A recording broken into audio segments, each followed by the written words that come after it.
To understand what the Pregnancy Discrimination Act changed, you have to understand what it changed it from. You have to go back a little further, into a country that was, in many ways, honest about its intentions in ways the decade that followed would not be. In the years before 1978, firing a woman because she was pregnant was not merely legal. In many companies, in many industries, it was policy. Written policy. The kind that existed in employee handbooks and was administered by personnel departments with the same administrative efficiency applied to vacation schedules and parking permits. The policy was not hidden. It did not need to be. Airlines were among the most visible practitioners of this system. The flight attendant, called a stewardess in those years, a word that carried its own architecture of expectation, was subject to regulations that would seem extraordinary now but were, in the 1960s and early 1970s, simply the conditions of employment. She had to be unmarried. She had to maintain her weight within specified parameters that were checked regularly and formally and whose failure resulted in suspension or termination. She had to be, in the industry's language, presentable, and presentable meant young and slim and unencumbered, and pregnancy was the most visible form of encumbrance imaginable. If you enjoy listening to sleepy stories like this, subscribe. I post stories like this weekly. The airlines did not hide these requirements. Pan American, United, American, TWA, they posted them plainly. A woman who married lost her job. A woman who became pregnant lost her job. These were not firings, exactly, not in the language the companies preferred. They were the natural consequences of a woman's failure to remain in compliance with the terms of her employment. The distinction mattered to the companies. It did not matter very much to the women. Outside the airlines, the same logic operated with slightly more variation but the same fundamental direction. A school teacher in many states could be required to leave her classroom the moment her pregnancy became visible, not for medical reasons, but for aesthetic ones, for the reason that a visibly pregnant woman in front of children was somehow unsuitable, somehow disruptive to the educational environment. The Supreme Court addressed this in 1974, in Cleveland Board of Education v. Loeffler, ruling that mandatory maternity leave policies at fixed points in pregnancy were unconstitutional. But the ruling addressed public schools and the specific mechanism of mandatory early leave. It did not address private employment. It did not address the broader habit. In banks, insurance companies, law firms, manufacturing companies, and the vast middle of the American economy, the situation varied by employer but followed a consistent logic. Pregnancy was treated as an illness, but not the kind of illness that generated sympathy or accommodation. It was treated as an illness that a woman had, in some sense, chosen, or at least, had not taken adequate precautions to avoid, and the consequences were therefore partly her own responsibility. This logic was rarely stated aloud. It existed in the atmosphere of personnel decisions the way certain smells exist in old buildings, present, familiar, never quite acknowledged. The women who worked in these environments developed their own strategies. Some waited as long as possible to disclose a pregnancy, wearing clothes that concealed, timing announcements to fall close to established maternity leave policies. Some did not disclose at all until the physical reality made further concealment impossible. They understood, with the practical clarity of people navigating systems that are not designed for them, that the announcement of a pregnancy was not a neutral act. It was an event that changed how they were perceived, how they were evaluated, and what opportunities would be offered to them in the months that followed. There were women who were told, gently, that their position would need to be filled in their absence, and who understood that filled meant replaced, though the word replacement was never used. There were women who returned from maternity leave to find their desks occupied and their files reassigned, and who were placed in lesser positions or given no work at all until they resigned, which was the outcome that had been planned for them. There were women who were not told anything explicitly, whose situation was simply managed through a quiet series of decisions that added up to a career that had been redirected, slowed, or ended. They often did not speak about these experiences to each other, and this silence was its own kind of injury. The isolation that comes from believing your experience is personal, a misfortune, a bad manager, a specific company's specific culture, rather than systemic is a particular kind of loneliness. It is the loneliness of women who are each navigating the same invisible obstacle course without knowing that everyone around them is navigating it too. The advocates who pushed for the Pregnancy Discrimination Act understood this. They had listened to the testimonies of women describing their experiences before congressional committees, and the testimonies had a quality of controlled restraint that testified to the discipline required to describe, calmly and in a formal setting, the ordinary machinery of professional erasure. The women had learned to tell their stories without too much emotion, because too much emotion would be used against them, would be read as evidence of the very instability that had supposedly justified their termination in the first place. The law that passed in 1978 was meant to end this. It was meant to draw a line and say, on this side, legal. On that side, illegal. The line was drawn. The country acknowledged it. And then, with the particular creativity of institutions that have long experienced navigating legal requirements, the work of redrawing the map began. The fluorescent light hums. Someone down the hall is making another pot of coffee. The decade is still young, and there is much still to be invented. Understanding where things were before the law is the only way to understand the ingenuity of what came after. The practices that would develop throughout the 1980s were not primitive or obvious violations. They were subtle, careful, constructed with genuine sophistication by people who understood the law well enough to work around its edges without technically crossing its lines. This sophistication was, in its own way, a tribute to the women who had fought for the law. The law was taken seriously enough that it had to be circumvented seriously. The women who navigated this system before the law passed developed their own strategies for managing the information asymmetry that governed their professional lives. They timed announcements carefully, disclosed pregnancies only when concealment was no longer practical, and moved through the decision about when and how to tell their employers with a calculation that had nothing to do with joy and everything to do with institutional risk management. This was not the way pregnancy announcements are described in popular culture. It was a managed reveal, scripted and timed and conducted with the awareness that the response would shape the professional future. The emotional cost of this management was rarely discussed. The woman who had learned to treat her own pregnancy as a piece of professional information to be disclosed strategically was a woman who had absorbed a particular lesson about her place in the institution. Her body and its events were potential liabilities from the institution's perspective. The good news of her life could be professional bad news, and the separation between her personal experience and her professional identity required constant active maintenance. This lesson, absorbed over time and transmitted informally between women who shared the same conditions, had effects that went beyond any single employment decision. It shaped how women understood themselves in relation to the institutions they worked in. The law that came in 1978 was designed to address the formal expression of this institutional logic. What it could not easily address was the logic itself, the underlying set of assumptions about pregnant employees that generated discriminatory behavior, because assumptions are not directly regulated by statute. They are influenced by enforcement, by the accumulation of cases that make the assumptions expensive to act on, by the cultural change that comes from enough people challenging assumptions often enough that they begin to lose their status as common sense. This is slow work. It is necessary work. It is the work that the decade described here was beginning. The women who worked in offices and factories and hospitals and shops across America in the late 1970s were navigating a labor market that had been in rapid transformation for more than a decade. More women were working than ever before, in more kinds of jobs, at more levels of organizations than their mothers had occupied. The labor market was integrating in ways that were real and visible and that created, in the specific women doing the integrating, a set of expectations about what professional life could and should look like. Those expectations collided, regularly and sometimes dramatically, with the practices of institutions that had not transformed at the same pace as the workforce. The transformation of a workforce is faster than the transformation of an institutional culture. The women arrived in the offices before the offices were ready for them, in the sense that the office's habits and assumptions and informal rules had been formed in a world where the women had not been present at the senior levels that set the habits. The habits were not revised simply because the composition of the workforce changed. Habits require active revision, and active revision requires both motivation and power, and the motivation and power were not uniformly available. The Pregnancy Discrimination Act was one instrument of that active revision.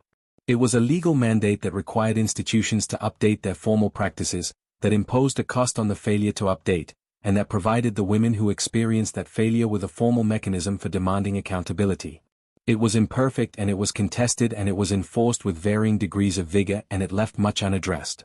It was also genuinely important, not a solution but a foundation, not an end but a beginning, not the closing of a story but the opening of a new chapter in a much longer one.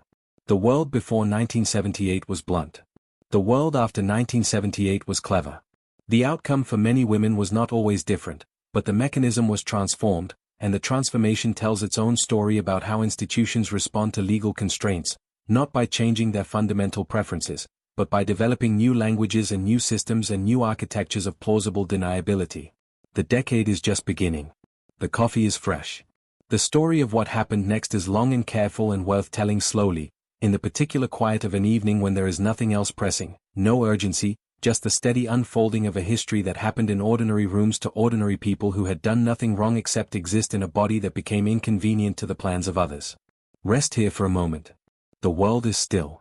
There is no need to hurry toward what comes next. The story will wait. The memo is 2 paragraphs long. It is typed on company letterhead, a modest letterhead, a regional insurance company whose logo involves something geometric, a diamond or an abstract representation of stability. The memo is addressed to department heads and concerns the company's policies regarding maternity leave in light of recent federal legislation. It is careful, this memo. It has been reviewed by the company's legal counsel. It says all the right things in the right order, and it ends with a statement of the company's commitment to equal opportunity employment. What the memo does not say, what no memo ever says, what no policy document in the 1980s corporate landscape ever said, is what happens next. What happens next is not written down. It exists in the conversations between managers and the unwritten customs of performance reviews and the particular way that certain personnel decisions are described, in the files, as performance-related. The Pregnancy Discrimination Act was, as laws go, a reasonably clear document. Its requirements were not ambiguous in their broad outline: do not discriminate against pregnant employees. But the law, like all employment discrimination law, operated in a world of motivation and intention, and motivation and intention are among the hardest things to prove. You could prove that a woman had been fired. You could prove that she had been pregnant when she was fired. What you could not easily prove, what required witnesses, documents, patterns, and the kind of expensive legal effort that most individual employees could not afford, was that the pregnancy was the reason for the firing. This gap between the letter of the law and the difficulty of proving its violation was the space in which the architecture of avoidance was built. It was not a conspiracy, exactly. Conspiracies require planning meetings and explicit agreements. What emerged in the 1980s was less a conspiracy than a shared understanding, the kind that does not need to be articulated because everyone in the room already knows it. The first and most common element of this architecture was the probationary period. Many companies had always used probationary periods for new employees, a standard initial stretch of 90 days or 6 months during which an employee could be terminated without the documentation and progressive discipline process required for established employees.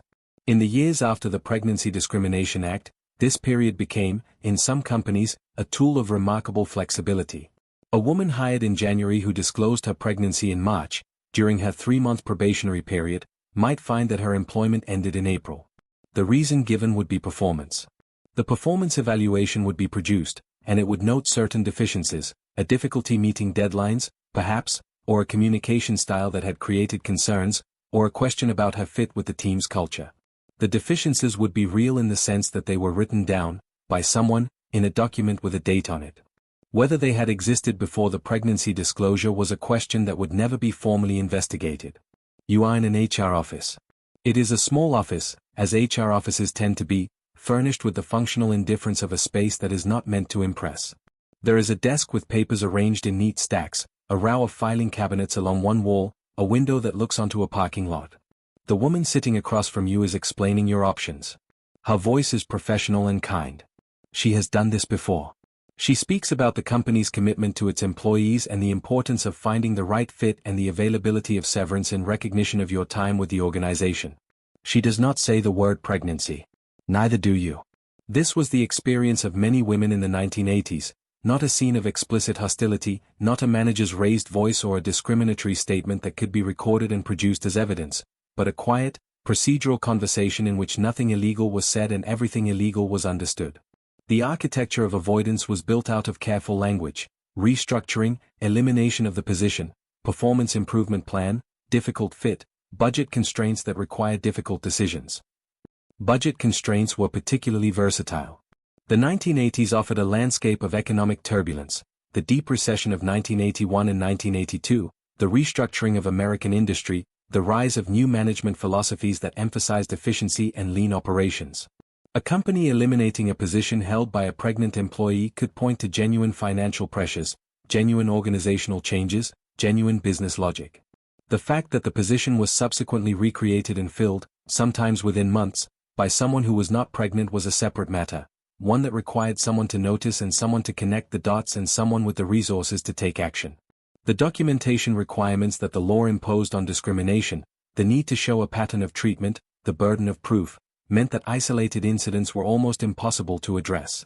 A woman fired during her probationary period while pregnant had a potential legal claim, but investigating that claim required access to company files, to comparative data about other employees fired or retained during similar periods, to evidence of the manager's communications and decision-making process. This information was held by the company. It was not easily obtained by the woman whose career had just been redirected. The Equal Employment Opportunity Commission existed to receive complaints and investigate them. The EEOC in 1980 was an agency with a large mandate and limited resources, processing a backlog of cases that stretched years into the future. Filing a complaint with the EEOC was the first step in any legal action, but it was also a step that required navigating a bureaucratic process while simultaneously managing the immediate practical crisis of having lost one's income while pregnant. The barriers were not accidental. They were structural. Women who did report their experiences to advocacy organizations found a landscape of similar stories that had never been connected. Each woman believed her experience was particular, her manager, her company, her bad luck. The advocates listening to these stories recognized the pattern, but pattern recognition does not, by itself, produce legal change. You need cases. You need plaintiffs willing to be identified, willing to endure the time and stress and professional exposure of litigation, willing to have their performance records and personal history examined in the course of proving that they had been treated illegally. Some women were willing. They brought cases, and some of those cases succeeded, and the precedents they established mattered. But for every woman who filed and pursued a claim, there were dozens who did not, who moved on, who found another job, who navigated the specific arithmetic of having a newborn and limited income and no employment and decided that the cost of legal action was more than they could afford. The architecture of avoidance was built to produce exactly this calculation. Not all of it consciously.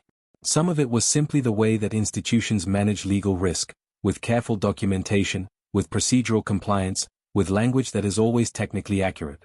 But the cumulative effect was a system in which the law existed and violations of the law existed, and the connection between the two was extraordinarily difficult to prove. The light in the HR office reflects off the filing cabinets. The woman across the desk hands you an envelope. Inside the envelope is a check, and some paperwork, and a document that says you agree to release certain claims in exchange for a sum of money that is, you are told, quite fair given the circumstances. You are told there is no pressure. You are told to take some time to think it over. Outside, the parking lot is still. A car pulls in, parks, its driver walking toward the building with the purposeful step of someone who has somewhere to be. The morning continues. The filing cabinets hold what they hold. The architecture stands, invisible and sturdy, in the ordinary air. The airplane has been in the air for 2 hours.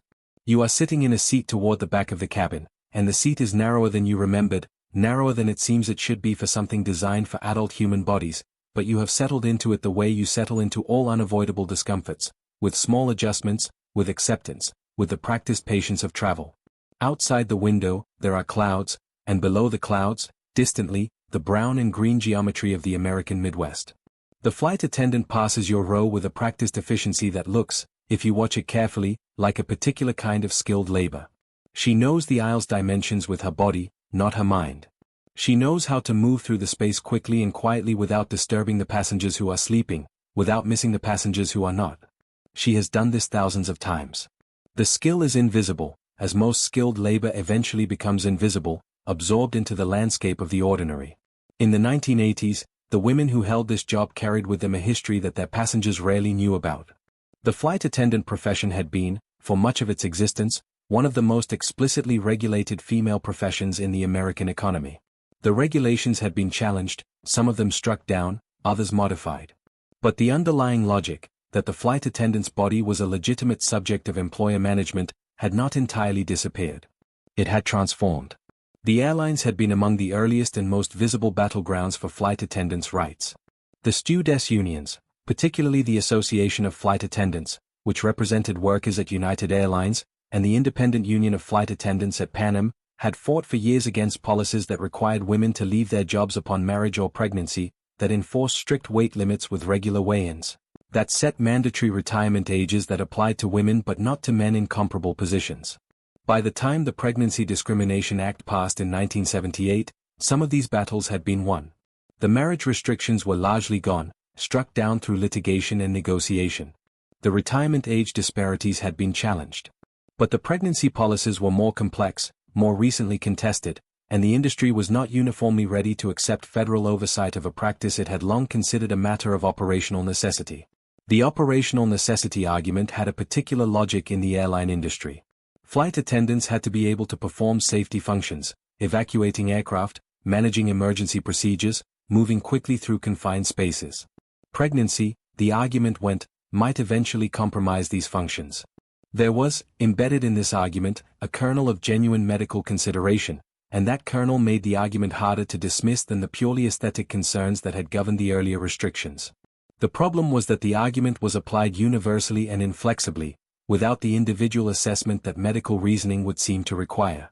A blanket policy requiring pregnant flight attendants to take unpaid leave after a certain number of weeks of pregnancy, or, in some cases, immediately upon disclosure, was not a medical evaluation. It was an administrative convenience dressed in medical language. The Pregnancy Discrimination Act required that pregnant employees be treated the same as other employees who were temporarily unable to perform certain job functions. A flight attendant with a back injury was given light duty. A flight attendant with a pregnancy was given a leave without pay. The group known as Stewardesses for Women's Rights had been documenting these disparities since before the law passed. They collected testimonies, corresponded with other advocacy organizations, appeared at regulatory hearings, and maintained a sustained public pressure on the airlines that was, by the early 1980s, beginning to produce results, but slowly, with resistance, through the grinding process of individual case litigation rather than any industry-wide transformation. You imagine the women who carried these cases. They had chosen a profession that had promised them a particular kind of freedom, travel, independence, a wage of their own. They had navigated the physical requirements, the weight checks, the uniform standards, the particular kind of scrutiny that came with a job that was explicitly aesthetic as well as functional. They had survived all of that and built careers in expertise and seniority, and then they became pregnant and discovered that the profession's tolerance for their bodies had limits that the law had not yet reached.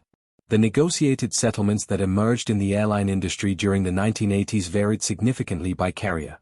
Some airlines moved relatively quickly to bring their policies into compliance with the law, offering pregnant flight attendants the option of ground-based positions during their pregnancies and guaranteed return to flight status afterward. Others complied more slowly, more grudgingly, more minimally, finding the edges of compliance rather than its spirit. The distinction between the letter of the law and its spirit was one that many institutions explored with considerable ingenuity in this period.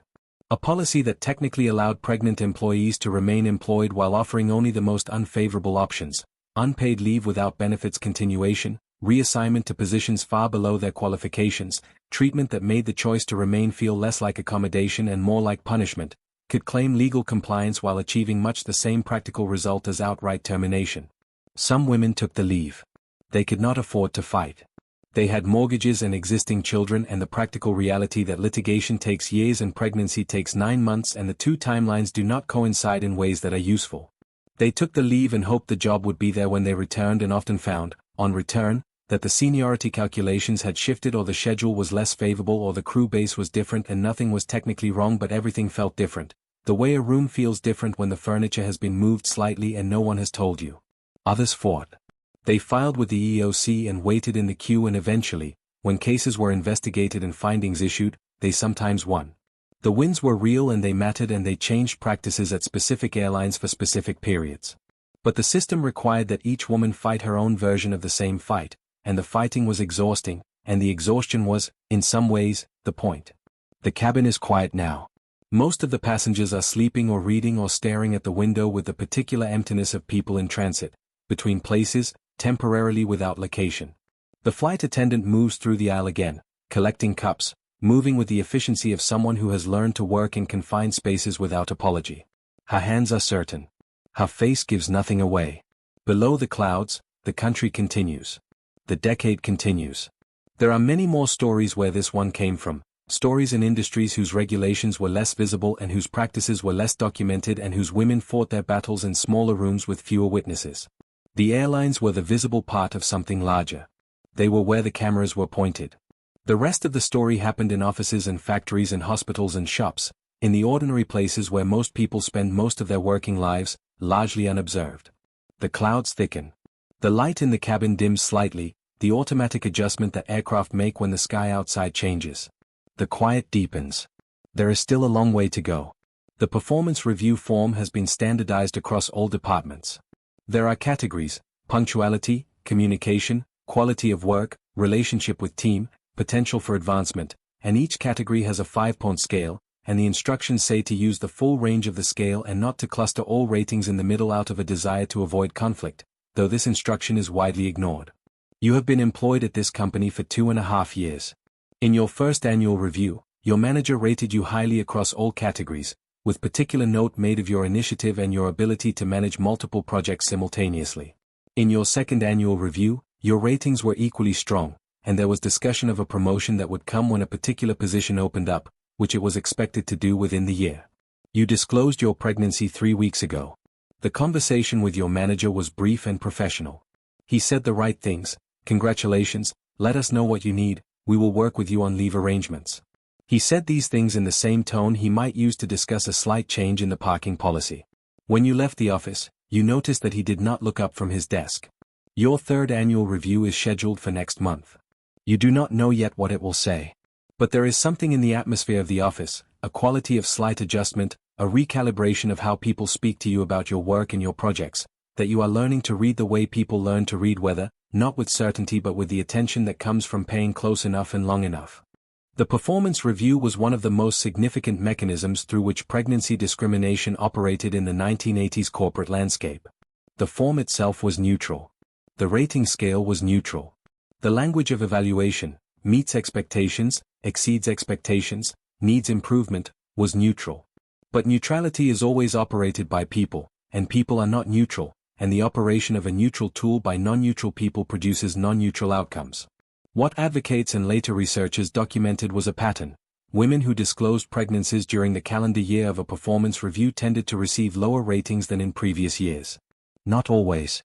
Not at every company. But with a statistical consistency that moved the finding out of anecdote and into the domain of evidence.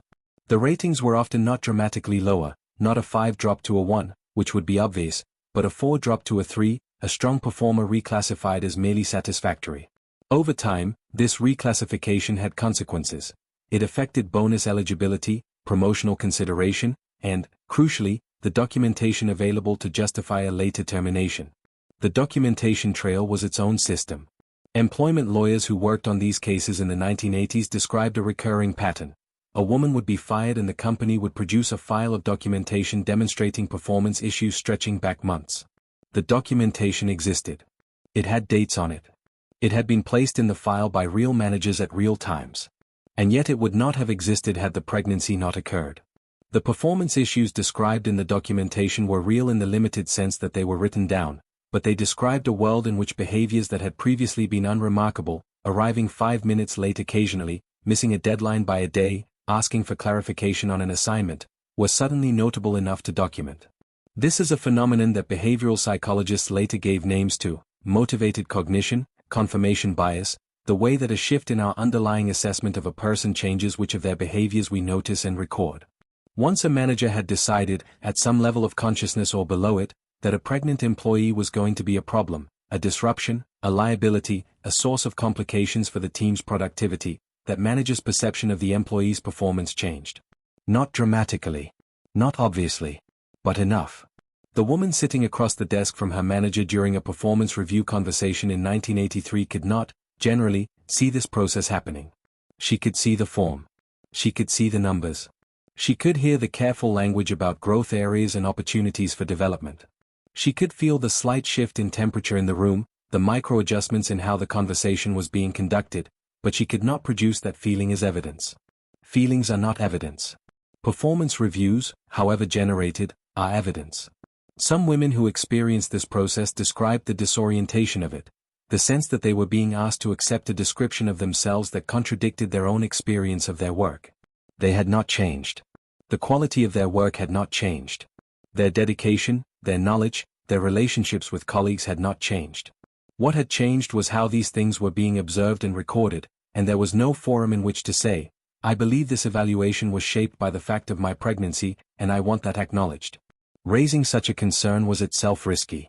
A woman who challenged her performance review on the grounds that it reflected pregnancy discrimination was a woman who had created a confrontation with her manager, created a record of tension in the workplace, and signaled that she was willing to make claims that the company would find unwelcome. Even if she was right, especially if she was right, making this claim created its own consequences.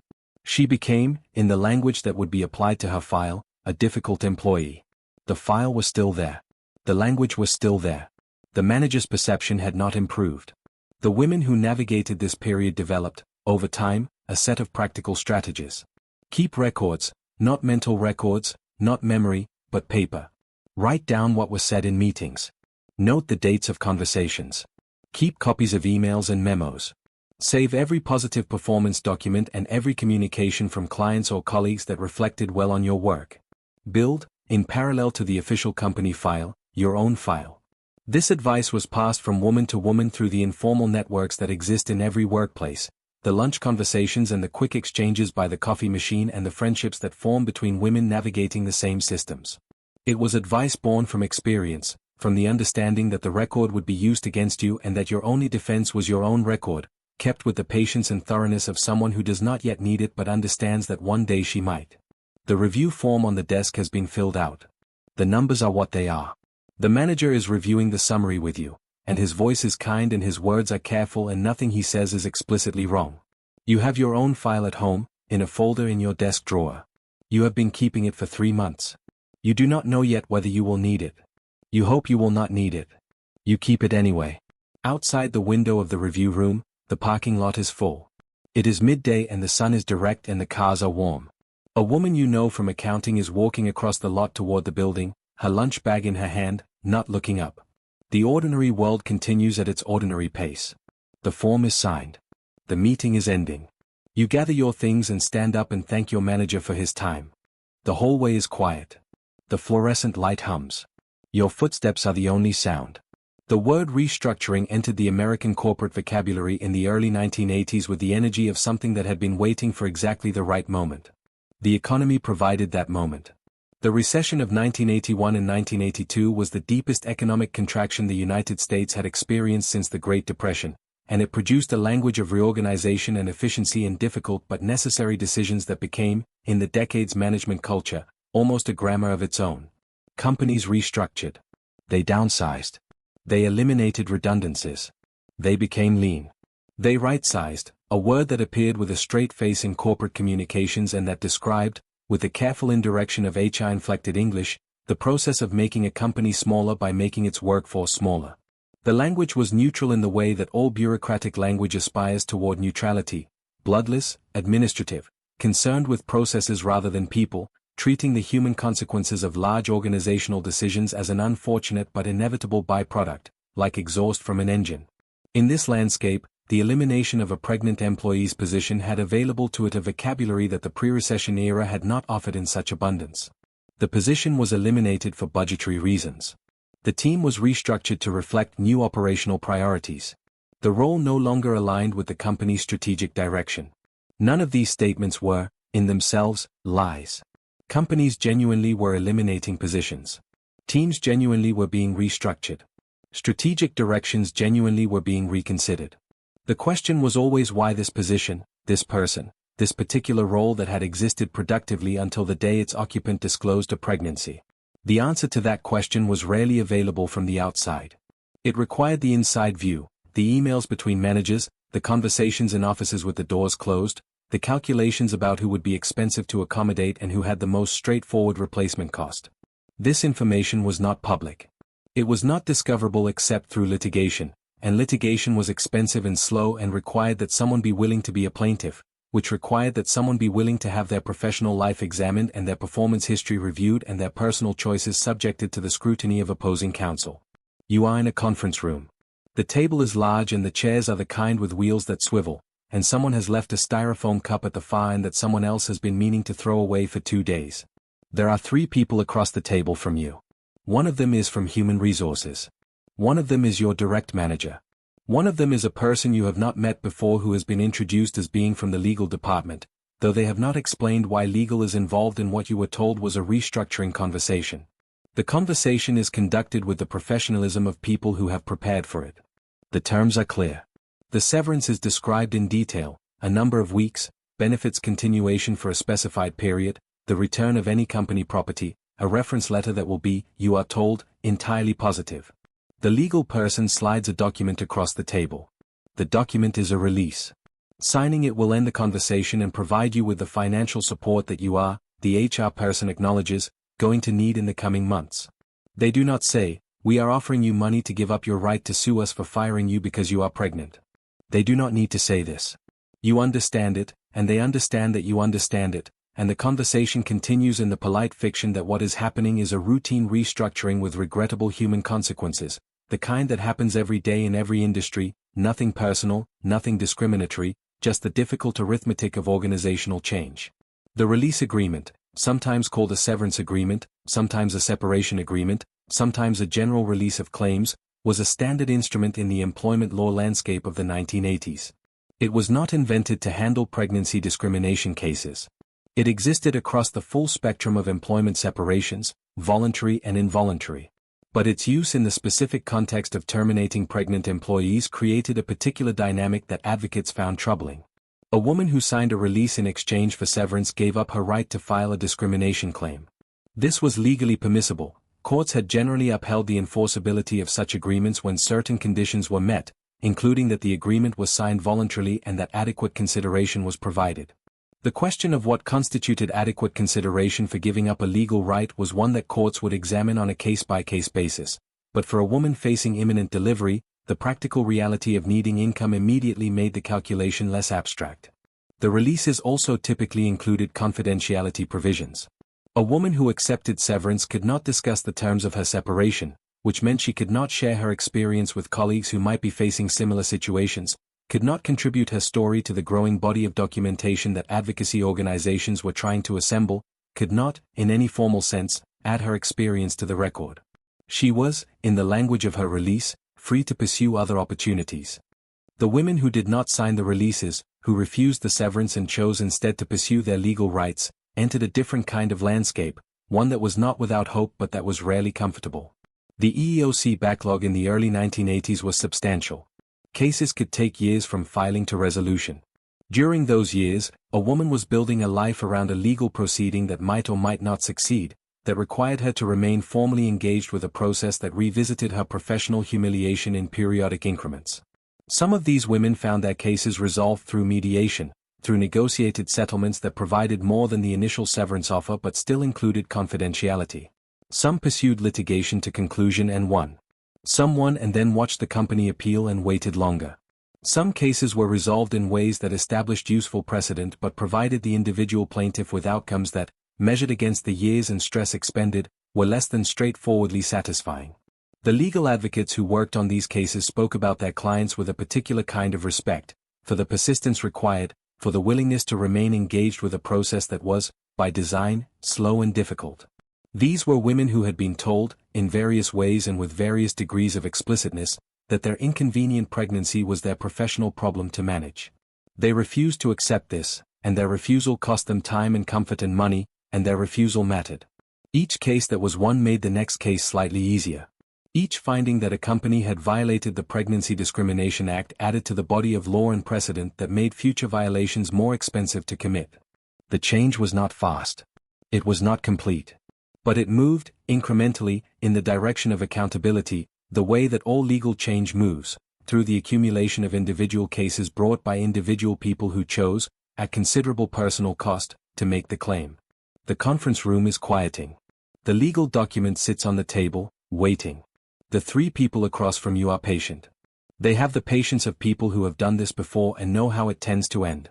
Through the window, the day is ordinary, the parking lot, the street, a bus passing, a woman with a stroller on the sidewalk, moving through the afternoon without apparent difficulty. You look at the document. You look at the window. You think about what you will do, and the thinking is quiet, and the room waits. Not every story from this period is a story of termination. Some women stayed. They navigated the disclosure and survived the performance review and returned from maternity leave and found their jobs still there, technically, in the way that a chair is still there when someone has rearranged the furniture, present, functional, slightly wrong. The experience of returning from maternity leave in the 1980s occupied its own territory on the map of pregnancy discrimination, distinct from termination but related to it, shaped by the same underlying dynamics. The Pregnancy Discrimination Act required that women returning from maternity leave be restored to their positions or to equivalent positions. The word equivalent was doing significant work in that sentence, and the people who designed return-to-work policies understood its possibilities. An equivalent position was not necessarily the same position. It was not necessarily the same team, the same projects, the same reporting structure, the same set of relationships that had constituted a career before the leave. It needed only to be similar in title and compensation. The project that had been taken over in a woman's absence and was now producing well under a different manager's oversight could remain with that manager. The client relationship that had been transferred could remain transferred. The institutional knowledge that had walked out with her on her last day before leave could be rebuilt, eventually, but the rebuilding took time, and time in a professional context is not a neutral resource. You have been back at work for 3 weeks. Your office is the same office, same desk, same view of the parking lot. The parking lot looks different in the particular way that familiar things look different when you have been away from them, not changed, exactly, but newly noticed. The car that is always parked in the third space from the left is there again today. You had not noticed the car before you left. You notice it now. Your projects are different. This was explained to you before your return as a natural consequence of coverage decisions made during your absence, reasonable decisions, you are told, made with the best interests of the work in mind. The projects you were managing before your leave are now managed by a colleague who has been doing them for 3 months and is doing them well. You have been given new projects described to you as exciting and important. The projects are, in fact, less visible, less connected to senior management, less likely to produce the kind of outcomes that generate the promotional consideration that was discussed before your pregnancy. The colleagues who had covered your work during your leave are warm to you. They are not villains. They had been handed work and had done it and had, in some cases, developed genuine ownership of it and genuine relationships with the stakeholders involved. They did not ask for this. It happened to them as it happened to you, not through anyone's bad intentions but through the ordinary management of an institution that had decided, without exactly deciding, that your career's continuity was the most flexible element in the situation. This experience, the return to a position that was technically present but practically diminished, was documented by researchers and advocates throughout the 1980s as a significant form of post-pregnancy discrimination. It was harder to see than termination and harder to litigate, because nothing was provably wrong. The position existed. The compensation was equivalent. The technical requirements of the law had been met. What had been lost was harder to name: momentum, visibility, the particular quality of professional standing that accumulates over time and that, once interrupted, does not automatically resume. Some women found ways to rebuild. They worked with extra focus, volunteered for additional projects, rebuilt their networks and their visibility through the kind of sustained effort that colleagues who had not taken leave did not need to make. They succeeded, often, because they were skilled and determined and because the talent that had made them valuable before was still present and still effective. But the effort required to restore what had been lost was not equally distributed. The men who had covered their work and built their relationships did not need to rebuild anything. The women who returned did. The effect on long-term career trajectories was significant. Studies conducted in the following decade, comparing the career progressions of women who took maternity leave in the 1980s with those of comparable men who had no leave event, found persistent gaps in promotion rates, compensation growth, and assignment to high-visibility projects. The gaps were not, in most cases, attributable to a single event. They were the accumulated result of many small decisions made by many managers over many years, each individually defensible, collectively producing an outcome that looked, from a sufficient distance, very much like discrimination even when no individual act was clearly discriminatory. This diffusion of discriminatory effect across many small decisions made it structurally resistant to the legal remedies available at the time. The Pregnancy Discrimination Act addressed the moment of termination, the moment of refusal to hire, the moment of explicit adverse action. It was less well equipped to address the gradual erosion of a career that occurred through the accumulation of individually unremarkable decisions about project assignments and performance ratings and the informal networks through which opportunities move in most organizations. The women who navigated these challenges developed their own forms of knowledge about how systems work and how to move within them. They learned to document not just adverse events but the baseline, to record not only what went wrong but what had gone right before it, so that the contrast could be made visible if necessary. They learned to build relationships across departments and across levels, so that their professional standing was not entirely dependent on a single manager's perception. They learned to make their work visible in ways that could not be quietly reassigned. This knowledge was practical and it was hard-won, and it was not always sufficient. Some women lost ground they never fully recovered. Some left their companies and started fresh somewhere else, which sometimes worked and sometimes did not. Some left their industries. Some left the formal workforce entirely, at least for a time, and found that re-entry had its own complications and its own discrimination, the unexplained gap in the resume, the question about what you had been doing, the assessment of your commitment based on the evidence of your motherhood. Others stayed and prevailed. They built careers and earned promotions and reached positions of authority from which they could, in some cases, change the practices that had made their own ascent more difficult. These women are part of the story too, the part that involves persistence and intelligence and the particular stubbornness required to continue believing that you belong in a room that keeps finding ways to suggest otherwise. The parking lot outside your window is quiet now. The workday is deepening toward afternoon. Somewhere behind you, someone is making the fourth pot of coffee of the day, and the smell of it is as familiar as the hum of the fluorescent light, as the sound of the phone ringing down the hall, as the whole accumulated texture of a place where you have spent enough hours that it has become, despite everything, your place too. You turn back to your work. The projects on your desk are not the projects you wanted. They are, however, yours. You open the first folder. You pick up a pen. The afternoon continues. In a corner office of a narrow building in Washington, D.C., a woman is reading a stack of letters. The letters have come from across the country, from Illinois and California and Georgia and Ohio and New York and the dozens of smaller states and smaller cities where the bulk of American working life takes place without attracting much attention from anyone in Washington. The letters describe situations in which something illegal appears to have happened, and the writers of the letters would like someone to do something about it. The woman reading the letters is an attorney. She works for an organization that exists to receive and respond to exactly these kinds of letters, that has been building a case file of documented pregnancy discrimination violations since before the law was passed, when the violations were not violations at all but simply the ordinary practices of American business. Her inbox is never empty. Her telephone rings with the particular persistence of a phone that serves as the primary contact point for a problem that has not been solved. The advocacy landscape around pregnancy discrimination in the 1980s was complex and not always coordinated, the way that advocacy landscapes tend to be when the problem they are addressing is widespread and the resources available to address it are limited. There were legal organizations, the Women's Legal Defense Fund, the National Women's Law Center, the American Civil Liberties Union's Women's Rights Project, that litigated cases and participated in policy advocacy. There were unions, particularly in industries with strong female workforces, that negotiated contract protections and grieved violations.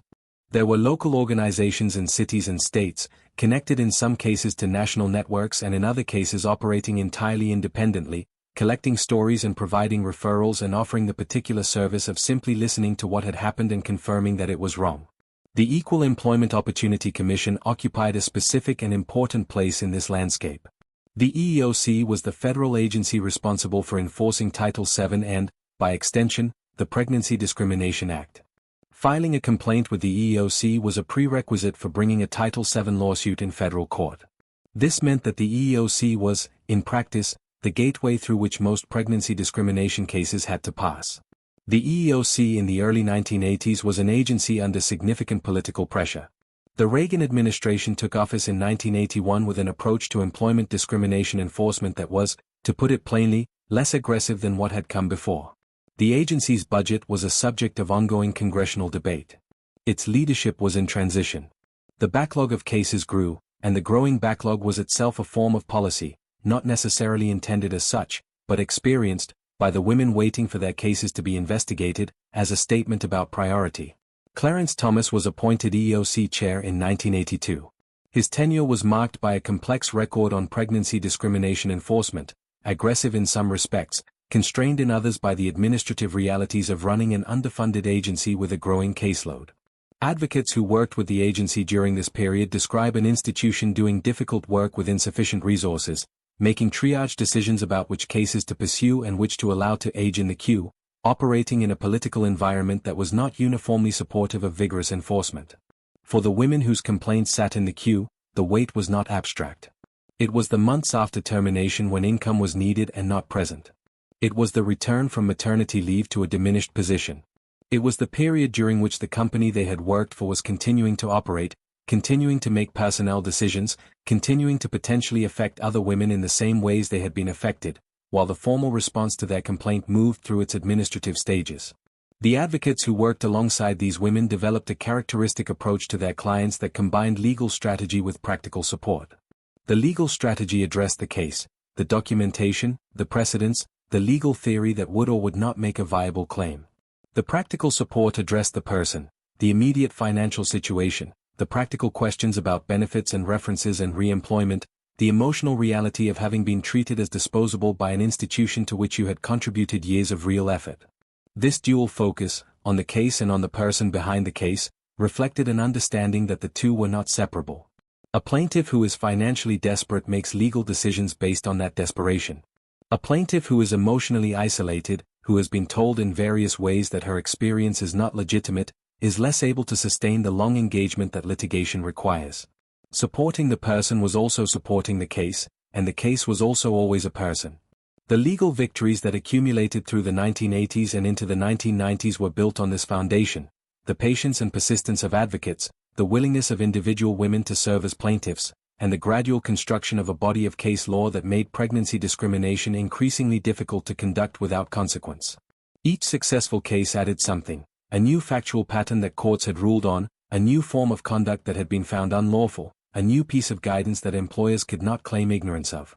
The progress was real and it was also incomplete. The EEOC data showed that pregnancy discrimination charges remained common throughout the decade, and that the rate of charges filed actually increased as awareness of legal rights spread. More women knew they could file, so more women did. This increase in filing was sometimes cited by those skeptical of enforcement as evidence that the problem was getting worse, but advocates understood it differently. The increase reflected the fact that more women were aware they had been wronged and had legal recourse. The wrongdoing had not increased. The recognition of it had. In her corner office, the advocate is finishing the stack of letters. She writes brief notes on each one, referrals to other organizations, questions to follow up, cases that look promising, cases that are heartbreaking but legally difficult. The pile of outgoing correspondence grows as the pile of incoming correspondence diminishes. Tomorrow there will be more letters. There are always more letters. She is not discouraged by this. She has been working on this for long enough to understand that the absence of discouragement in the face of persistent injustice is its own skill, learned and maintained. The work continues because it must continue, because the letters represent real people in real situations that require real responses, because the alternative, despair, withdrawal, the comfortable conviction that change is impossible, is not acceptable to someone who has chosen this work. Outside her window, Washington goes about its business. The monuments are lit at night, the white stone absorbing and returning the light of a city that conducts most of its consequential business in offices very much like this one, in conversations that are not recorded, in decisions that have large effects and small paper trails. The work of making those effects visible is slow. It is necessary. It continues. The letters are filed. The office grows quiet. The city hums with its own kind of fluorescent energy. There is still more to do tomorrow, and tomorrow there will be people to help and cases to build and the long work of accountability, which requires people who are willing to stay at their desks when the pile never empties. The night deepens. The work sleeps for a few hours. In the morning, it will begin again. The benefits booklet is printed on glossy paper and features photographs of smiling people in a variety of professional situations: a man at a desk, a woman on a telephone, a group around a conference table that suggests teamwork without suggesting any particular kind of work. The booklet describes the company's comprehensive benefits package: health insurance, dental coverage, life insurance, short-term disability, long-term disability, retirement savings. The language is warm and reassuring. The company, the booklet conveys, takes care of its people. The fine print, which you read carefully because you have learned that fine print is where the actual terms live, reveals a more complicated situation. The health insurance plan covers maternity care, as it is now required to do under federal law. It covers prenatal visits and the delivery and postnatal care. What it covers these things at, and how it covers them relative to how it covers other medical conditions, and what the administrative requirements are for using the coverage, and whether the coverage continues if your employment terminates for any reason before the child is born. These questions have answers that are in the fine print, and the answers require patience to find.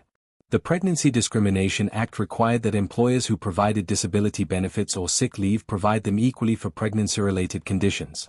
This was a significant requirement, and it was one that companies approached with varying degrees of compliance. The most common form of non-compliance in the 1980s was not outright refusal to provide coverage that was too visible, too easily identified, but rather the creative structuring of what counted as disability, what counted as pregnancy-related, and what the administrative process for accessing benefits looked like in practice. Short-term disability insurance was a common mechanism through which these distinctions were drawn. A company that provided 6 weeks of short-term disability benefits for other medical conditions might categorize childbirth recovery differently, not as a disability, exactly, but as a separate category of leave governed by separate rules, perhaps less generous, perhaps more administratively demanding, perhaps requiring different documentation or different approval processes. The outcome could be effectively identical to a disparity in benefits while being formally defensible as a distinct and separately designed program. The distinction between paid and unpaid leave was consequential in ways that went beyond the immediate financial impact. An employee on paid disability leave retained her status as a full employee. Her benefits continued. Her seniority accrued. Her position was held with an expectation of return that was embedded in the structure of the leave itself. An employee on unpaid pregnancy leave occupied a more ambiguous space, still nominally employed, but without the full protections of active employment status, in a category that some company policies treated as distinct from regular disability leave in ways that had practical effects on benefits continuation, seniority, and return rights. You are sitting in a hospital waiting room. The waiting room has the particular quality of hospital waiting rooms: the stiff chairs, the television mounted near the ceiling that no one is watching, the magazines that are always a few months out of date, the sound of the PA system making announcements in a tone that is designed to sound calm. You are waiting for an appointment. The appointment is routine, one of the series of prenatal visits that your health insurance covers at, you have confirmed, the same rate as any other medical appointment. In your bag, there is a folder. The folder contains documents related to your benefits and your employment status and the leave arrangements you have been trying to finalize with HR for the past 3 weeks. The finalization process has been more complicated than you anticipated. There have been forms to complete and supervisory approvals to obtain and a conversation with someone from HR who seemed to be reading from a script and who answered every specific question with a general statement about the company's commitment to supporting its employees. What you know, from your research and from a conversation with a woman you work with who went through this 2 years ago, is that the leave you are entitled to is unpaid and that the benefits continuation during leave requires you to pay the employee portion of your health insurance premiums, and that if you do not pay those premiums within a specified period, the coverage lapses. You have calculated what this means in dollar terms. You have also calculated what it means in the context of your family's budget with one income instead of two. The health insurance issue was, for many women in the 1980s, the most immediately practical anxiety associated with pregnancy and employment. The United States had no universal health coverage, and pregnancy was a significant medical event that generated significant medical costs. The health insurance attached to employment was therefore not merely a benefit but a necessity, and its continuation or interruption during leave had consequences that could reach for years, in the form of outstanding medical bills, in the form of conditions that were or were not treated adequately, in the form of stress that had its own effects on health. Some companies provided benefits continuation at full company cost during leaves. Others required employees to pay the full premium, employer and employee portions, during leave, which could amount to several $100s per month at a time when the employee had no income. Others allowed benefits to lapse during leave and offered reinstatement upon return, a structure that created a gap in coverage precisely at the period of maximum medical need. The variation was significant, and it was not random. Companies that provided more generous leave benefits tended to be larger companies with stronger labor relations, companies in industries where skilled female employees were both valuable and somewhat mobile, companies that had calculated the cost of replacing trained employees against the cost of retaining them. Companies that provided less generous benefits tended to be smaller, less constrained by labor market competition, less exposed to the kind of public attention that might create reputational pressure. The healthcare system structure made pregnancy, in practical terms, a financial event as well as a medical one, and the financial event had a gendered character that the employment system reinforced. Men did not, in general, face the same set of insurance-related anxieties about becoming parents. The cost of parenthood, as structured by the employment and insurance systems of the 1980s, fell disproportionately on women, in the form of leave income, in the form of insurance premiums, in the form of the career costs that accumulated during the leave period. Some advocates describe this as a tax on motherhood, an informal but systematic levy on women who chose to have children, paid not through the formal tax system but through the structure of employment practices and benefit designs that individually seemed neutral but cumulatively created a pattern in which the fact of maternity cost women in ways that the fact of paternity did not cost men. The tax was not universal. It was not experienced equally across all industries, all income levels, all types of employment. Women with more education, higher incomes, and more specialized skills were generally better positioned to negotiate individual accommodations and were less easily replaced, which gave them practical leverage that women in lower-wage employment lacked. The women who bore the heaviest costs were those least able to bear them, lower-income women in industries with high turnover and limited unionization, women for whom the loss of income during leave was not an inconvenience but a crisis. In the waiting room, your name is called. You gather your folder and your bag and stand up and follow the nurse down the hallway to the examination room. The hallway is lit with the same quality of fluorescent light that characterizes every institutional space in this era, bright, flat, without shadow. The appointment will take 30 minutes. Afterward, you will drive back to work and return to the project you left this morning, and the afternoon will proceed with the ordinary density of working days. The folder stays in your bag. The documents inside it are not yet needed. You hope they will not be needed. You keep them anyway. The stories that appeared in newspapers and in congressional testimony in the 1980s tended to feature a particular kind of woman, a professional woman in a white-collar office environment, wearing the power suit of the era, navigating the corporate culture of a recognizable American company. This was not because these stories were unimportant.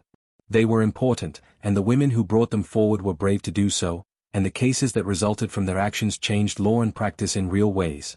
But the focus on the professional woman in the corporate office had the inadvertent effect of making another population less visible: the women who worked in factories and warehouses, in retail stores and food service, in the lower-wage jobs that constituted the largest part of the female workforce.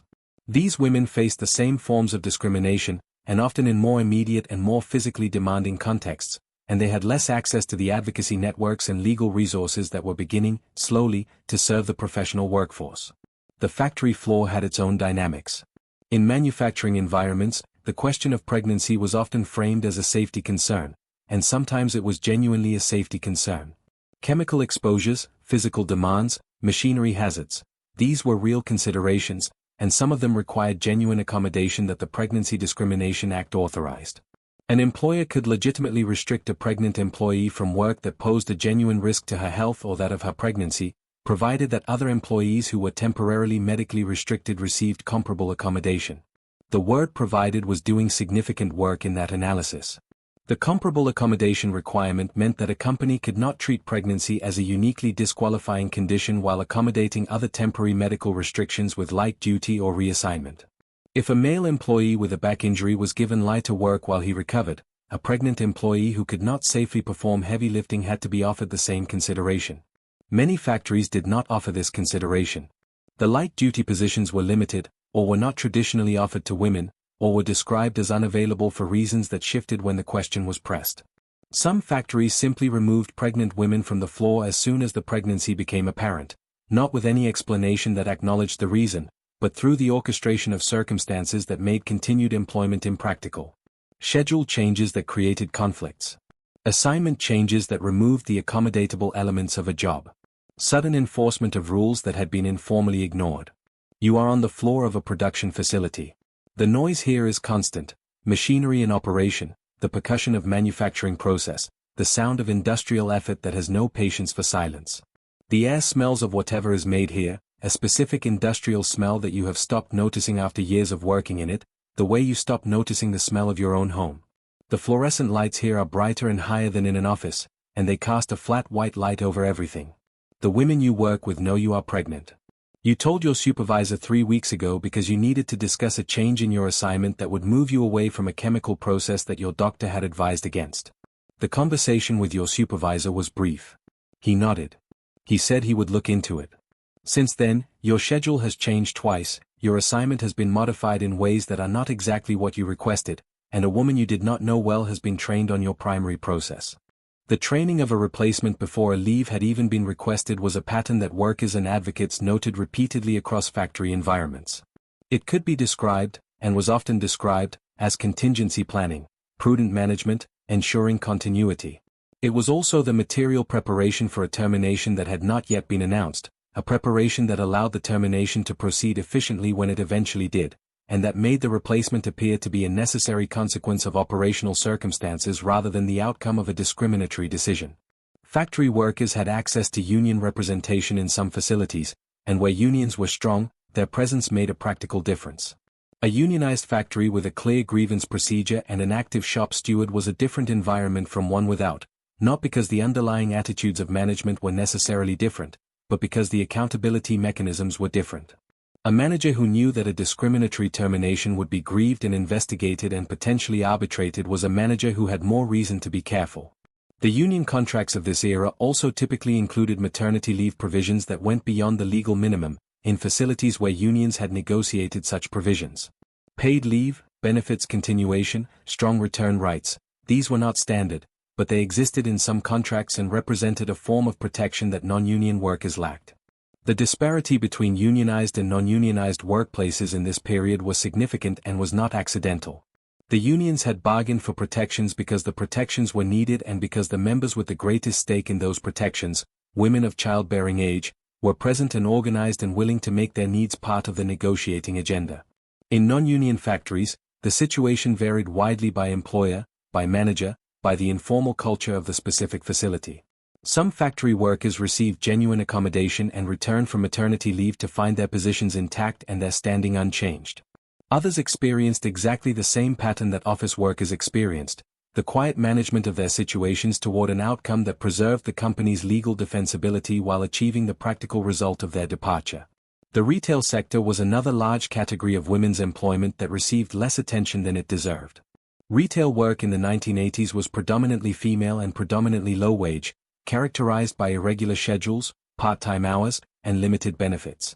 The Pregnancy Discrimination Act's 15-employee threshold excluded the smallest employers, and the reality of employment discrimination law was that the resources required to enforce it were poorly matched to the dispersed, fragmented character of retail employment, where individual stores operated within larger chains but employment decisions were often made at the store level by individual managers.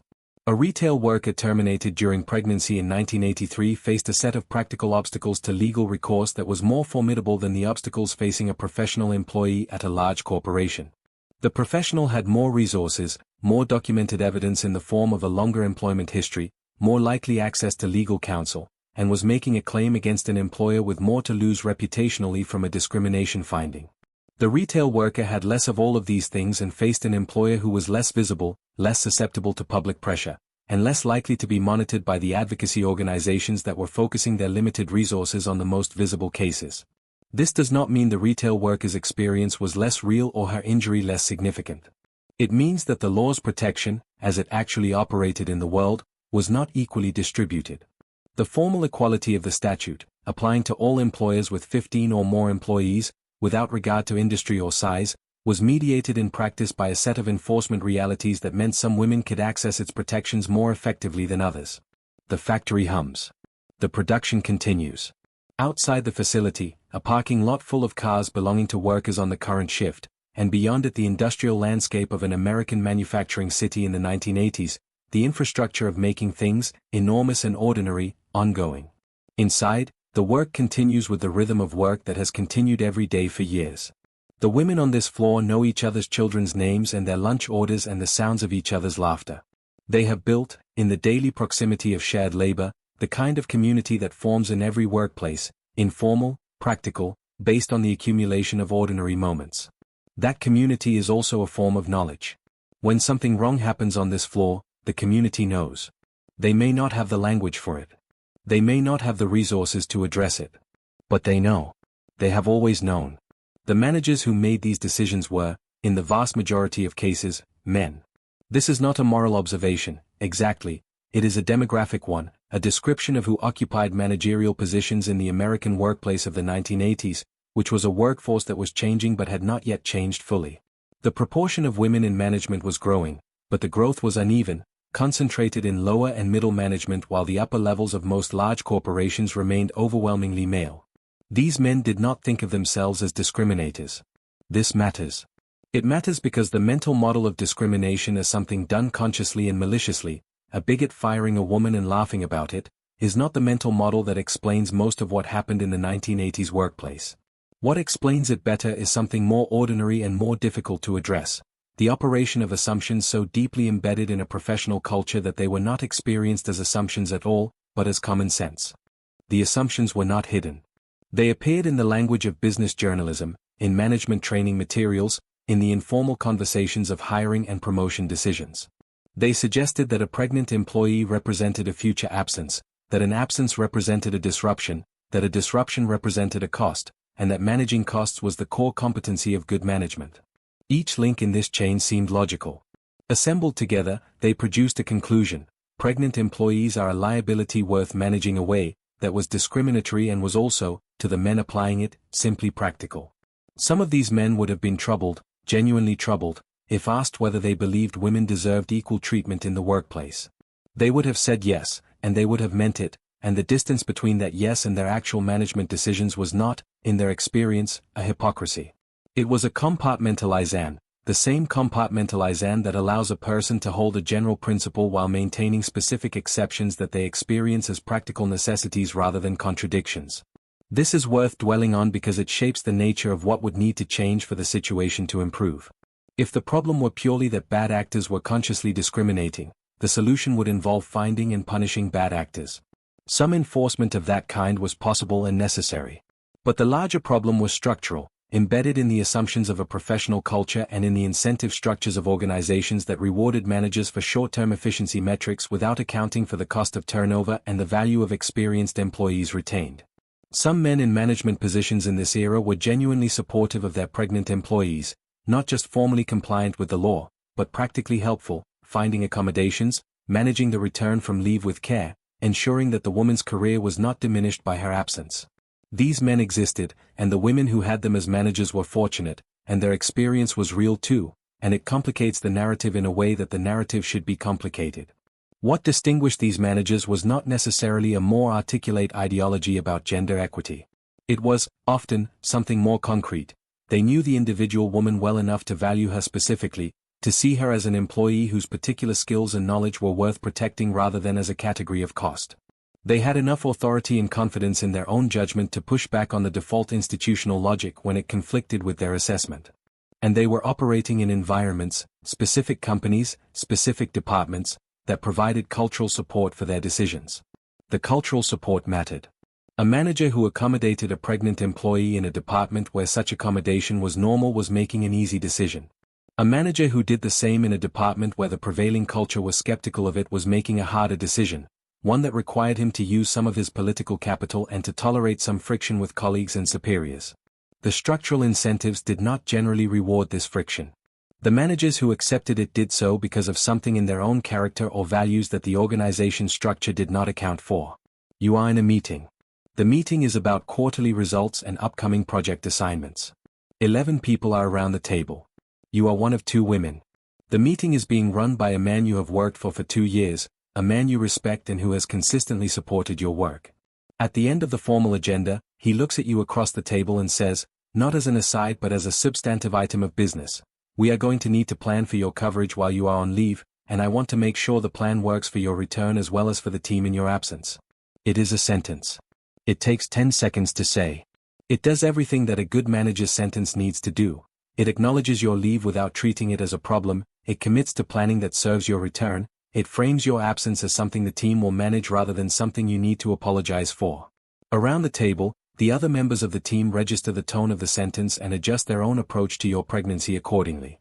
That is the power that individuals with authority have, the power to set norms for the people around them, to make certain behaviors the default by modeling them consistently.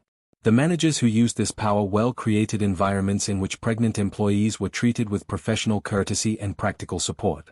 Their influence was real. It was also not systemic. It depended on the particular person in the particular position, and when that person left or was replaced, the environment could change.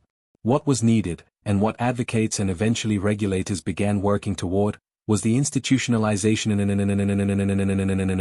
of the good behavior, the embedding of protective norms in policy and structure, so that the right outcome did not depend on the luck of having the right manager. This was the work of the following decades, translating the good practices of individual managers into the standard expectations of organizational systems. The work was slow. Institutions are not good at changing their own cultures, particularly when those cultures serve the interests of the people with the most power to change them. The men at the top of most American corporations in the 1980s had built their careers in a system that had worked, for them, as designed. The system's failures were experienced by people who were not at the table when decisions were made, and were felt in places, performance reviews, project assignments, leave policies, that the men at the table rarely inspected closely. The meeting ends. People push back their chairs and gather their papers and filter out of the room with the mildly purposeful air of people who have been sitting for an hour and are glad to stand. You gather your own papers and your manager stops you at the door and says, quietly, that he wants to make sure you know he considers you valuable and that the team's planning should reflect that. It is the right thing to say. It is said by someone who means it. You believe him. You also understand, without quite articulating it, that what he is offering is personal, a commitment from him, to you, in this particular moment, and not a guarantee that extends beyond his authority or past his tenure or into the bureaucratic processes that will continue long after this conversation has been forgotten. You thank him and walk down the hall. The fluorescent light hums. The afternoon is full of work.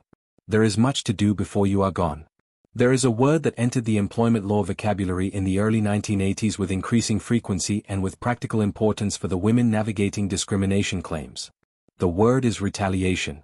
Retaliation refers to adverse action taken against an employee because she has engaged in protected activity, filed a complaint, reported a violation, participated in an investigation. Title VII prohibits retaliation as well as discrimination, and the prohibition is clear.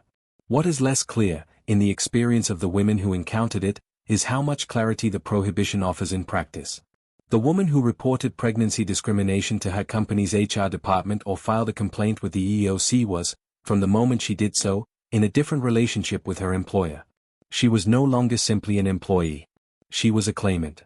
The company's attorneys were now involved, or would be soon. The documentation of her employment was being reviewed, and the review was being conducted by people whose professional interest was in defending the company rather than fairly evaluating her claim. Retaliation did not always look like what it was. It rarely looked like a manager saying, "I am treating you worse because you filed a complaint." That statement would be evidence.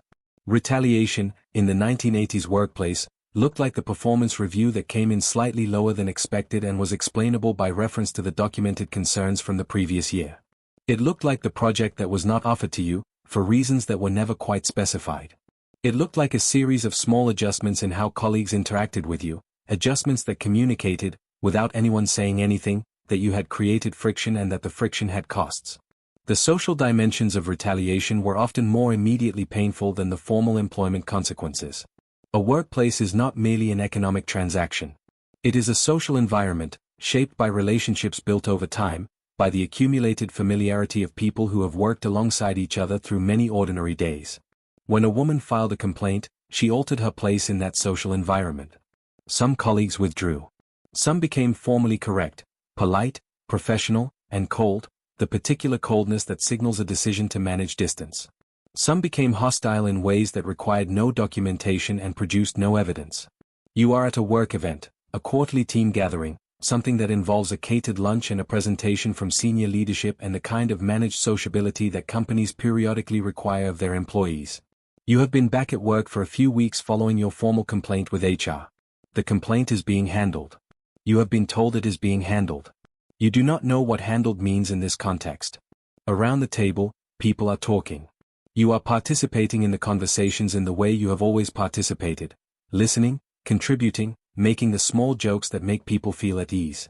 You are good at this. You have always been good at this. But there is a slight quality of effort in it today, the effort of someone who is performing a normalcy that is not entirely present. The woman across from you is talking about a project, and you are listening, and the project sounds interesting, and you find yourself thinking, this is the project that would have been offered to me before. The cost of speaking up was not uniform across all women. Women with more job security, more marketable skills, more savings, and more supportive personal circumstances were better positioned to absorb the professional and social costs of filing a complaint. Women in more precarious situations, financially stressed, with limited alternative employment options, with personal circumstances that made the stress of prolonged conflict particularly damaging, faced a harder calculation. The calculation was not fair. It required that a woman who had already been wronged absorb additional cost in order to pursue her claim of having been wronged. This is the structure of much civil rights enforcement, the burden falls disproportionately on those who have already been burdened, and advocates in this period were acutely aware of it. They worked to minimize the cost for the women they represented, to provide financial support, legal assistance, and the practical scaffolding that made pursuing a claim possible for women who could not afford to pursue it alone. But the advocacy resources were limited, the demand was high, and not every woman had access to an organization that could provide the full range of support she needed. Some women made rational decisions to accept inadequate outcomes rather than pursue claims that would require more than they had to give. These decisions were not failures of courage. They were responses to a system structured to make the path to accountability as difficult as possible for the people most likely to seek it. Some of the most important legal developments in pregnancy discrimination enforcement during this period came not from individual discrimination claims but from pattern or practice cases, investigations and suits that addressed the systematic character of discriminatory conduct at specific employers. These cases were brought by the EEOC or by advocacy organizations with the resources to conduct the kind of systemic investigation that individual plaintiffs could not. They required the assembly of data across multiple complainants, the identification of patterns that were visible only at the statistical level, the willingness to take on large and well-resourced defendants. The pattern cases were enormously important because they addressed something that individual cases could not, the institutional nature of the problem. A single plaintiff could prove that she had been treated badly. A pattern case could prove that the company systematically treated pregnant employees badly, that the conduct was not the product of one manager's bad judgment but of policies and practices that operated across the organization. The distinction mattered for the remedies available. A finding of systematic discrimination justified injunctive relief, changes in company policy, monitoring of future compliance. But pattern cases were also slow and expensive and required the cooperation of multiple individuals, each of whom faced the same potential for retaliation. Assembling the case required time during which the company continued its practices, affected more women, and accumulated the legal and documentation resources of a well-funded defendant. The asymmetry between the resources available to the plaintiffs and those available to the defendant was a persistent feature of this landscape. The women who participated in pattern cases understood that they were contributing something beyond their individual circumstances. They were building a record, adding their experience to an evidentiary foundation that could support a finding of systematic wrong. This required a kind of solidarity, the willingness to connect your individual story to a larger pattern, to allow your private professional history to become part of a public legal document, that was not easy and was not always available. The team lunch is ending. People are standing, collecting their plates, reassembling into the professional personas that the event briefly dissolved. You stand with them, and the movement feels ordinary, and you let it feel ordinary, and you carry the ordinariness back to your desk with you like something you have decided to keep. The afternoon is full of the usual work. The complaint is somewhere in the process it is in. What happens next will happen in the time that it takes to happen. For now, there is this desk and this work and the particular quality of concentration required to do something well enough that no one can say you did otherwise. The light hums. The work continues. The record is still being built. Change in institutional behavior rarely announces itself.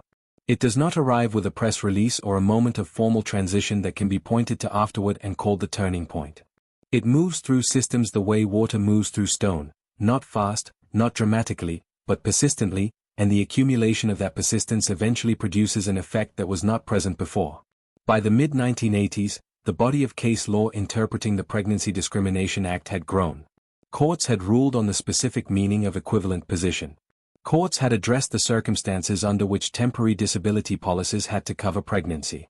Courts had examined the treatment of health insurance benefits and short-term disability and the standards for accommodation.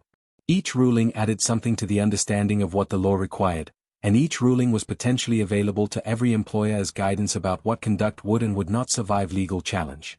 This legal evolution did not transform employer behavior overnight. But it changed the calculation.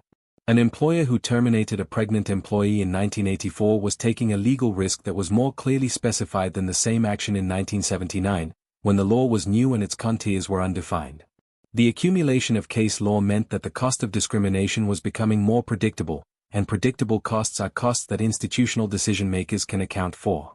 When the expected cost of discrimination exceeded the expected cost of accommodation, the calculation shifted. Accommodation was not free.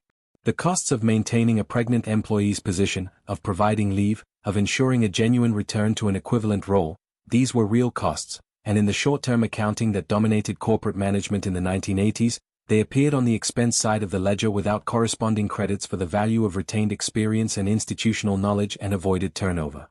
The long-term calculation looked different, but long-term calculations were not the primary currency of quarterly reporting corporate culture. The advocates who were pushing for change understood this dynamic and worked to address it from multiple directions simultaneously. Legal enforcement was one direction, making the cost of discrimination higher through litigation and regulatory attention. Public pressure was another, creating reputational costs for companies whose practices were documented. Labor organizing was a third, building the contractual protections that made accommodation a standard expectation rather than a matter of managerial discretion. You are in a room that is different from the rooms you have been in before in this story. The room is a hearing room, or a boardroom, or the lobby of a federal building, or somewhere that has the quality of a place where formal decisions are made. There are people with suits and people with notebooks and people with the particular focused attention of those who have been preparing for this for a long time. The woman speaking is presenting data. The data describes a pattern of complaints across a sector, or a specific company's practice, or the national picture of EEOC charges in the years since the law passed. The data is careful. The presentation is calm. The people listening are listening with the quality of attention that formal settings require, not the nodding absorption of personal conversation but the more evaluative attention of people who are assessing what they are hearing against what they know and what they are prepared to do about it. Congressional attention to pregnancy discrimination enforcement fluctuated throughout the decade in accordance with the broader political dynamics of civil rights enforcement. There were hearings. There were oversight investigations. There were members of Congress who maintained sustained attention to the issue and whose offices served as gathering points for advocates and complainants and researchers.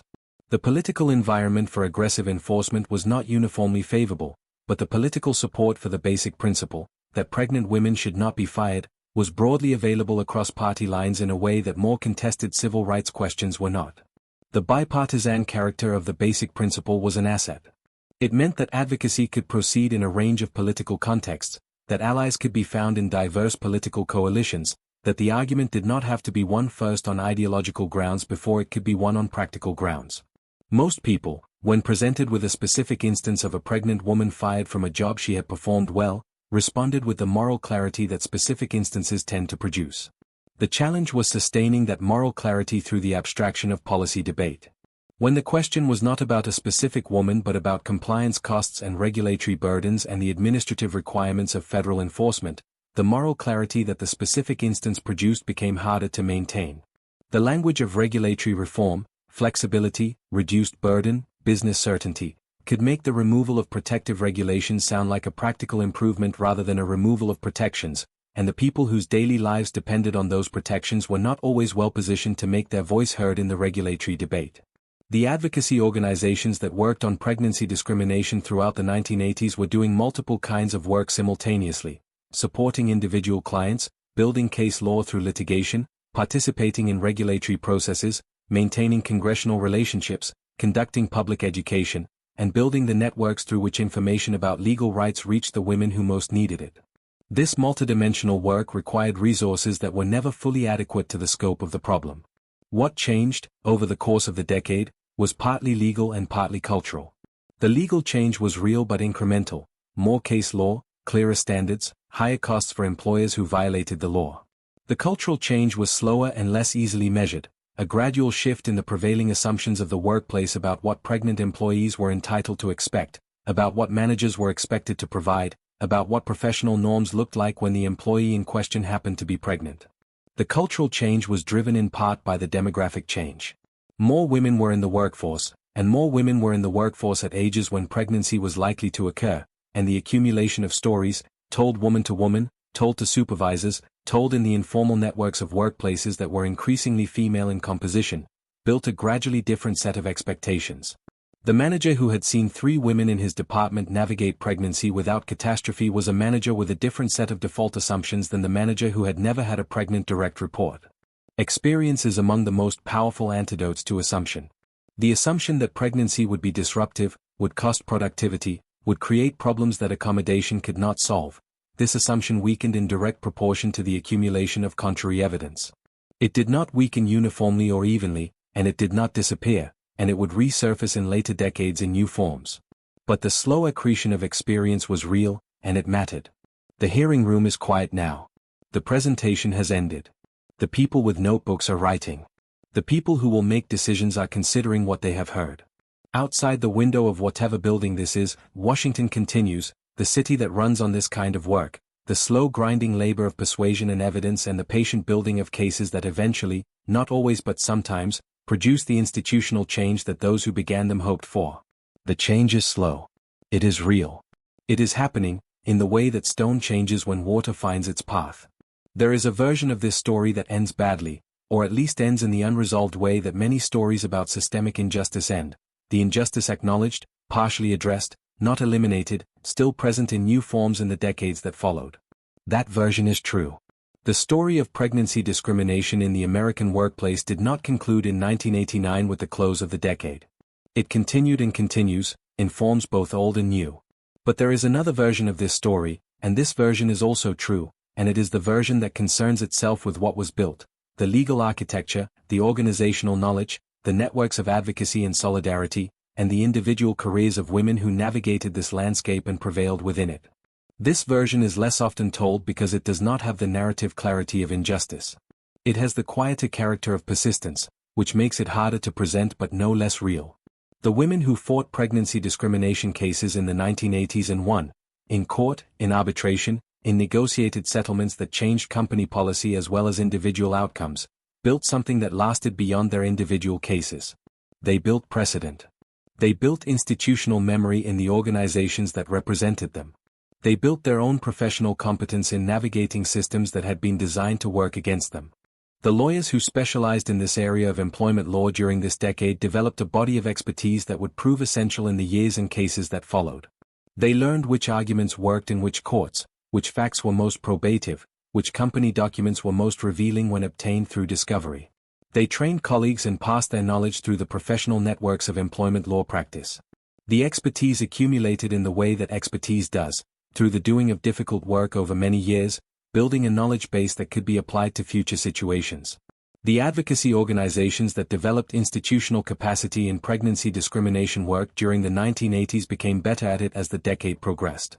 They learned how to intake cases efficiently, how to identify promising legal theories, how to support clients through the difficult middle period of active litigation, how to use public attention strategically to support legal pressure. This organizational learning was not visible to most people, but it was real and it had lasting effects. You are thinking, now, about a woman you know, a hypothetical woman, or perhaps a real one, a woman whose specific story you have heard or read or been told. She was fired in 1984, or 1986, or 1988. She was pregnant at the time. The firing was conducted through one of the mechanisms that this story has described: a restructuring, a performance review, a probationary period, an equivalency question. She knew what had happened. She knew why. She could not prove it easily. She made her choices, to fight or not to fight, to accept the severance or refuse it, to file with the EEOC or move on, to find another job quickly or take the time to consider her options. Whatever she chose, she carried the experience with her in the way that formative professional experiences are carried, as knowledge about how institutions work, as wariness about what protections are real and which are formal, as a particular attentiveness to the situations of colleagues navigating similar circumstances. Some of these women became mentors to other women coming up behind them. They shared what they knew, not always in formal settings, not always with the language of rights and remedies, but in the practical specificity of what to watch for and how to protect yourself and what options were available when things went wrong. This informal transmission of knowledge was itself a form of advocacy, not dramatic but consequential, not documented but real. Some became advocates more formally, joining organizations, volunteering, eventually working in employment law or labor relations or the policy spaces where the rules were made. The women who had experienced the system's failures were among the most effective advocates for changing it, not only because they understood the failures analytically but because they understood them bodily, as something that had happened to them, and the urgency that knowledge produced was not easy to replicate through any other means. Some simply built careers and lived their lives and raised their children and kept working, and their working was itself a kind of evidence that the premise of the discrimination was wrong, that a pregnant employee was not a liability but a person with skills and knowledge and professional judgment that had value that a maternity leave could not extinguish. The Family and Medical Leave Act, passed in 1993, provided federal guarantees of unpaid leave for qualifying employees at larger employers.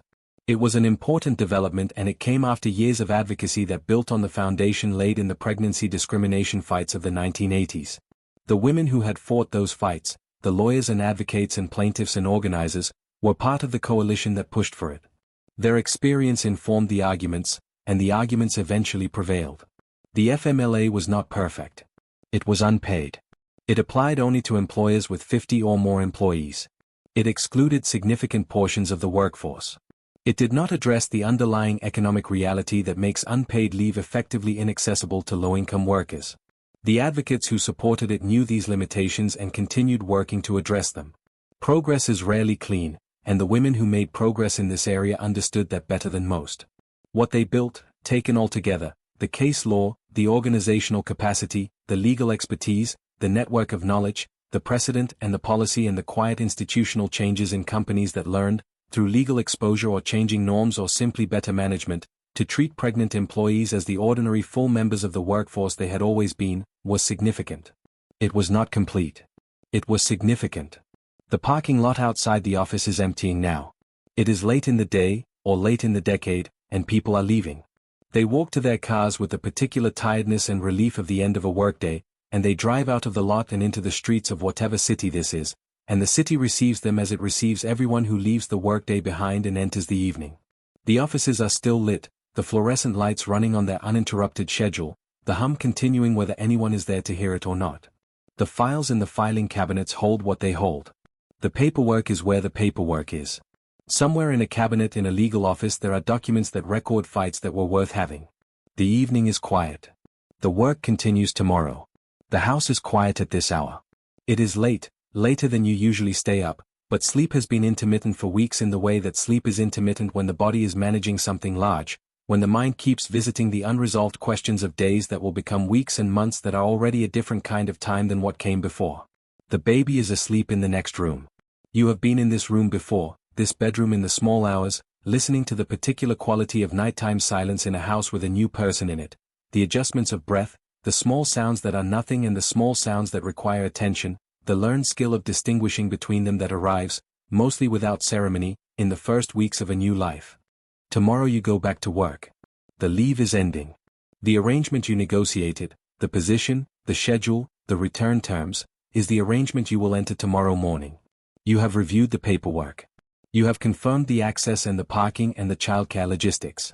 You have laid out the clothes, which is an action that belongs to the version of yourself that prepares carefully, that plans against uncertainty, that does the controllable things because the uncontrollable ones are too numerous to address directly.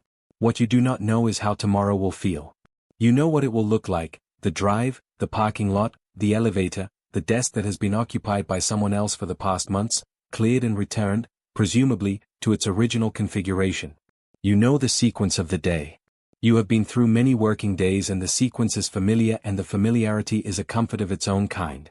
What you do not know is whether the position will be what you were told it would be, or whether the adjustment and the return and the re-entry will proceed in the way that the paperwork describes.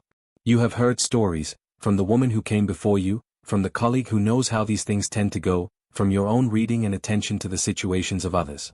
The stories are varied. Some are good. Some are not. You have your file. The folder in the desk drawer that you have been maintaining since before you went on leave. You have kept it through everything, adding documents as they arrived, noting conversations as they happened, building the record that you hope you will not need.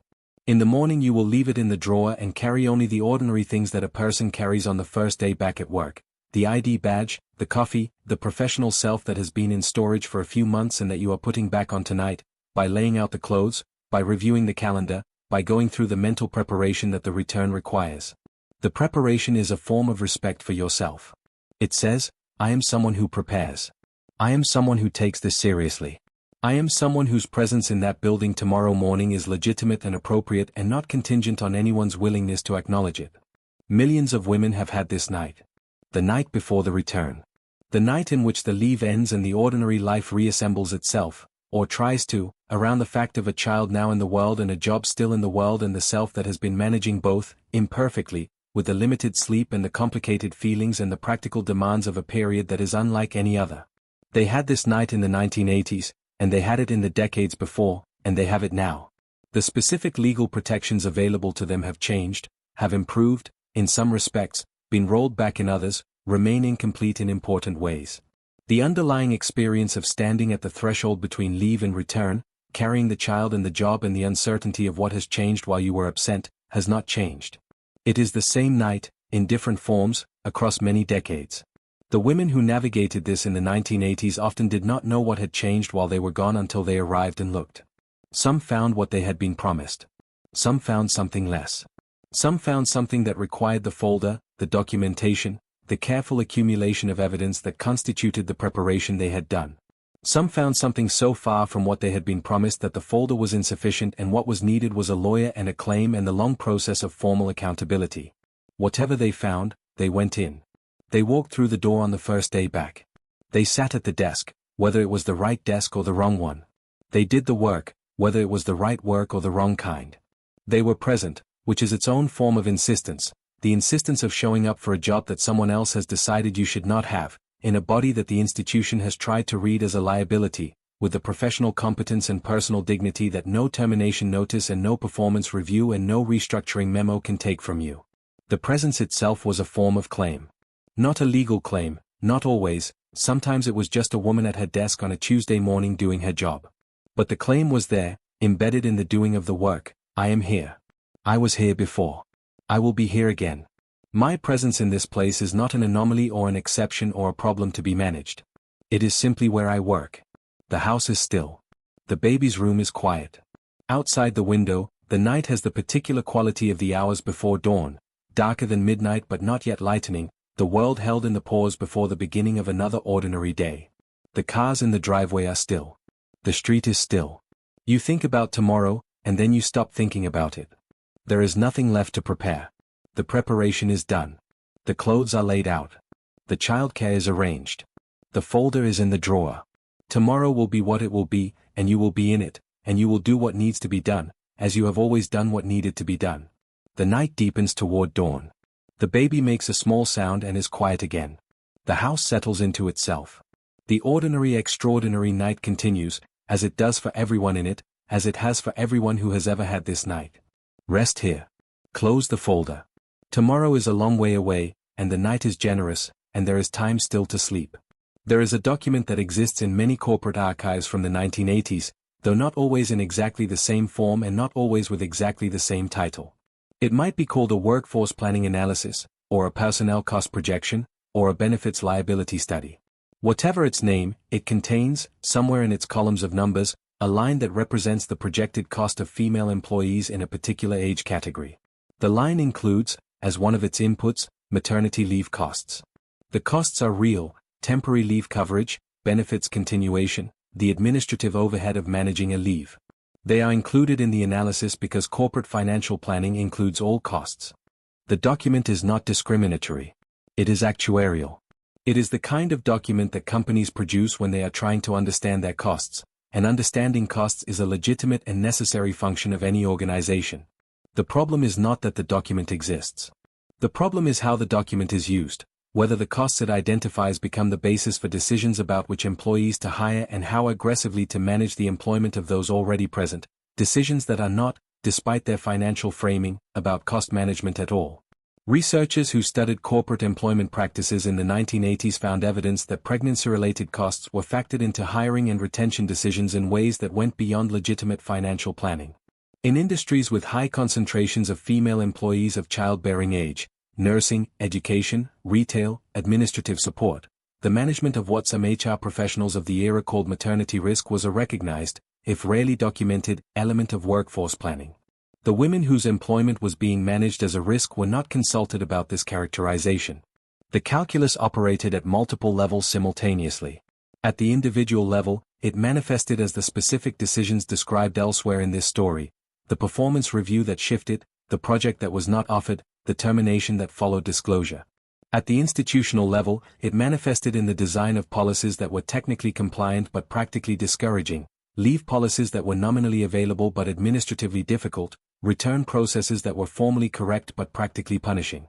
At the cultural level, it manifested in the assumptions embedded in hiring decisions, the preference for unmarried women, or women past childbearing age, or men, for positions that involved significant training investment or long-term project commitment. These preferences were not articulated in job postings. They were present in the minds of hiring managers as common sense, as practical judgment, as the kind of risk management that any reasonable person would engage in when making decisions about expensive human capital investments. You are in an interview. The room is a small conference room, or a manager's office, or one of the semi-formal spaces that organizations use for the assessment of potential employees. The person across from you is professional and pleasant, asking questions that are reasonable and in some cases interesting. The questions are about your experience and your skills and your professional goals and your ability to work in a collaborative environment. None of the questions are about your personal plans regarding family formation, because that would be illegal. The interview proceeds. You answer the questions. You are good at interviews, you have prepared, you know your material, you have a clarity about what you have done and what you want to do. The conversation has the quality of an actual conversation, an exchange between people who are each assessing the other, which is what it is. You feel, as the interview progresses, that it is going well. What you cannot know, what no interview subject can know, is whether any of the calculations that are not in the questions are nevertheless present in the interviewer's mind. Whether the age you appear to be, or the wedding ring on your finger, or some indirect reference you have made to a personal circumstance, has activated a risk calculation that will influence the recommendation made to the hiring committee. Whether the preference for the candidate who ultimately receives the offer will be explained in terms of skills and fit and mutual understanding, while some other factors shape the determination that the skills and fit and understanding were, on balance, better. The invisibility of this process was its most fundamental feature. It was invisible to the women who were affected by it and invisible, in an important sense, to the people who practiced it, because it operated below the level at which most people consciously examine their own decision-making, in the domain of intuition and impression and the kind of judgment that feels personal but is always also cultural. Research on unconscious bias was not well developed in the 1980s in the way that it would become in later decades. The vocabulary for discussing the gap between stated principles and actual behavior, between conscious beliefs and the implicit attitudes that shape perception and judgment, was not widely available. The women who experienced the effects of this gap could describe their experience, could say, "I believe I was treated differently because I was pregnant," but the mechanism by which that differential treatment was produced was harder to articulate in terms that formal accountability processes could engage with. Some researchers in this period were beginning to develop the analytical tools that would later make unconscious discrimination more legible. Studies of resume evaluation found systematic differences in assessment of identical resumes attributed to different names or backgrounds. Studies of performance evaluation found patterns that corresponded to demographic characteristics of the evaluated rather than demonstrable differences in performance. The evidence accumulated, though it accumulated in academic journals and policy discussions rather than in the employment practices of most American companies. The corporations that genuinely understood their own practices in this period were not many. Most operated on the basis of institutional habit and managerial intuition, without the self-examination that would have required confronting the gap between their stated commitment to equal treatment and the actual operation of their personnel systems. The confrontation, when it came, usually came from outside, from a legal claim, from a regulatory investigation, from a finding that could not be explained away. The companies that faced such findings and responded substantively, that used the findings as an occasion to examine and reform the practices that had produced them, were changed by the experience. The companies that used the findings primarily as an occasion to improve their legal risk management, to refine the architecture of their avoidance, were changed in a different way, and the women in those companies were not better off for the change. The difference between these two responses was in some cases a function of leadership, of whether the senior executives and board members who had ultimate authority over company culture were genuinely committed to the values they professed. In other cases, it was a function of the degree of legal exposure and reputational risk. The calculation that sustained non-compliance was more expensive than genuine reform. Both kinds of change were imperfect. Both were real. Both left different kinds of traces in the companies and in the professional lives of the women who worked there. The conference room is empty now. The interview is over. The candidate has left the building, walking to her car in the parking lot, turning over in her mind the moment she thought went well and the moment she was less certain about. The hiring manager is making notes. The notes are about the candidate's qualifications and the impression she made and the ways in which she did or did not align with what the role required. The notes are typed. They are saved. They will be reviewed by the hiring committee at the end of the week. Whatever decision is made will be made from these notes and from the memory of the interview and from the collective judgment of people who are trying to make a good decision and who will mostly succeed, and who will sometimes be influenced by things they are not aware of, the way all people are influenced by things they are not aware of, because that is part of what it means to be a person making decisions in a world that has given you more information than you know what to do with. The parking lot is quiet. The car pulls out. The day continues with the ordinary density of days, full of decisions being made and their consequences accumulating in ways that will not be fully visible for years. The archive of pregnancy discrimination in the 1980s is partial.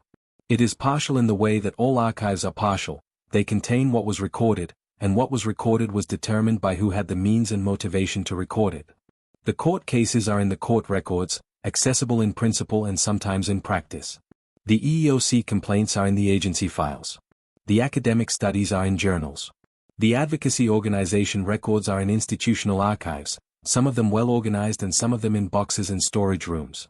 What the archive does not contain is the stories of the women who did not file, who did not sue, who did not speak to an advocate or a researcher or a journalist. These women are the larger population, the women who accepted the severance, who moved to the next job, who returned from leave to find a diminished position and absorbed the change without formal protest, who navigated the whole experience as something that had happened to them personally rather than something that had happened to them institutionally. They did not tell their stories formally, but they told them informally. They told them to their mothers and their sisters and their friends and their colleagues and the women who came after them in the same companies and the same industries. They told them at kitchen tables and in parking lots and in the quick confiding conversations that happen between women who recognize each other's situations. They told them in the way that unrecorded history is always told, in the transmission of knowledge between people who share a common condition and who understand, without always saying so explicitly, what that condition means. This informal transmission had effects that are difficult to measure but real.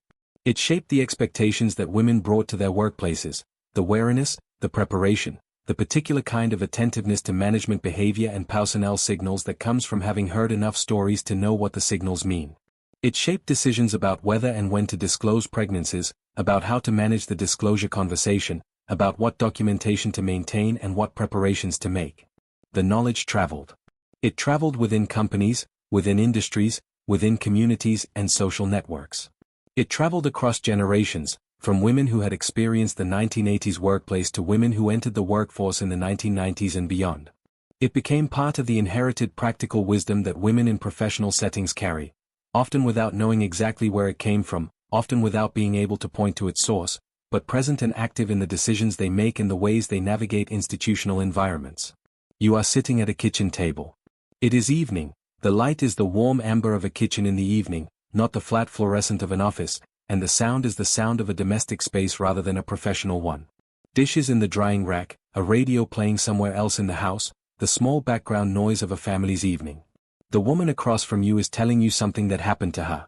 She is telling it without particular drama, in the matter-of-fact way that people tell stories about the past once the past is far enough away to tell without its full emotional weight.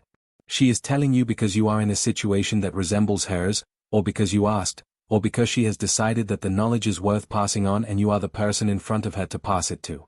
Listen carefully. Not to the specific details, though the details are informative, but to the shape of the story, the sequence of events, the way the institutional machinery worked, the places where there were choices and the places where there were not. This is how practical knowledge moves. Not through documents and archives, though those matter too, but through the telling. The women who carried these stories were not all alike. They had different education levels, different professional contexts, different economic situations, different degrees of access to legal resources. Their experiences varied in significant ways. Not all of them faced explicit discrimination, not all of them had clear legal claims, not all of them experienced the same kinds of institutional behavior. The variation matters. But so does what they shared, the experience of navigating an institutional world that had decided, in one form or another, that their pregnancy was a complication to be managed. The stories that did get told, the court cases, the legislative testimony, the journalistic investigations, did not exist in a vacuum. They were produced by women who had heard the informal stories, who had recognized their own experiences in the experiences of others, who had the particular combination of resources and will and circumstance that allowed them to make a formal claim. The formal stories were built on the foundation of the informal ones, on the shared knowledge that what had happened to them was not unusual, not personal, not a matter of their own professional failure but of a system operating as it had been designed to operate. The distinction between formal and informal knowledge is not just historical. It matters for how we understand what happened and what changed. The formal legal record shows the cases that were brought and how they were decided. It does not show the many cases that were never brought, the women who did not file, who signed releases, who moved on. It does not show the way that shared knowledge changed behavior, the women who documented carefully because they had heard what happened to someone who hadn't, the women who disclosed pregnancies in particular ways or at particular times because of what they had been told about how disclosures were typically received. The informal record, partial and dispersed and unarchived, shaped the formal one. It shaped the flow of clients to advocacy organizations. It shaped the questions that researchers asked and the hypotheses they tested. It shaped the legislative testimony of women who appeared before committees not only as individual complainants but as representatives of experiences that many women shared and that most had not formally reported. Some of these stories are recoverable, in some form, through oral history projects and academic research that conducted interviews with women who had worked in this period. Some have been incorporated into documentary and journalistic work. Many have not been recovered, have dispersed with the lives of the people who carried them, belong now only to the people who were there and perhaps to the people those people told. The kitchen table is quiet. The woman across from you has finished her story. She looks at you with the particular attentiveness of someone who has said something important and is waiting to see if it has been received. It has. You nod. You ask a question. She answers it. The kitchen is warm. The radio plays softly in the other room. This is how the knowledge moves. This is how it has always moved. Person to person, table to table, in the ordinary spaces of ordinary lives. The archive is incomplete, but the knowledge is not lost. It is still moving. It is still being told. The fluorescent light is still humming. It has been humming since the beginning of this story, and it will hum until the end of it, and it will hum after the story is finished in the building where it lives, indifferent to narrative, indifferent to resolution. The light is not a symbol. It is a light. It hums because that is what fluorescent lights do, and the buildings of the 1980s were full of them, and the hum was the constant background note of a particular kind of American working life. But the morning at the beginning of this story has progressed. The woman at the beige metal desk has been at work for 3 hours now. The coffee that was cooling has been replaced by a second cup, also partially cooled, because the act of working tends to interrupt the act of drinking coffee in ways that result in cups of coffee at various stages of abandonment across all working surfaces. The papers with the rubber band have been opened and worked through and partially resolved and returned to the desk in a less orderly configuration. The morning at the beginning of this story was the morning of a letter in a drawer 2 floors up. It was the morning before the meeting in the HR office. It was the morning before the performance review and the restructuring memo and the probationary period and all the other mechanisms that this story has described, mechanisms that operated through the day and the week and the year while the light hummed and the coffee cooled and the typewriters clicked down the hall. The morning was also the morning of the Pregnancy Discrimination Act, which was not new in 1982 but was still being interpreted, still being tested against the practices it was meant to prohibit, still generating cases that were working their way through the legal system toward the rulings that would clarify its meaning. The morning was the morning of advocacy organizations receiving calls and letters and building the bodies of evidence that would eventually produce the patent cases and the legislative hearings and the incremental improvements in enforcement. The morning was the morning of women who knew what was in the drawer and women who did not, women who had folders in their home desk drawers and women who had not yet understood that they would need one, women who were filing complaints and women who were deciding not to file, women who were returning from leave and women who were preparing to leave, women who had already been through this and women who would go through it in the months and years to come. All of this was the morning. The morning was not simple. It was the ordinary dense complexity of a working day in a decade that was, like all decades, full of things happening simultaneously, the dramatic and the mundane, the historically significant and the immediately personal, the macro-level shifts in policy and culture and the micro-level specificity of one woman's particular situation in one company's particular office on one particular Tuesday. The story you have been hearing is not one story. It is a composite, assembled from the documented experiences of many women in many contexts across a full decade, smoothed into a narrative shape that obscures its origins in the same way that all historical narrative obscures the chaos of its sources. The composite is a simplification, but it is not a distortion. The patterns it describes were real. The mechanisms it identifies operated as described. The experiences it narrates were experiences that actual people had. If you are listening to this at a time of day when sleep is near, and you are, because that is why you are here, then you are in your own morning, your own ordinary complexity, the particular density of a life that will resume tomorrow with its own requirements and its own continuity. The story you have been hearing happened in the past. It is finished. You can set it down.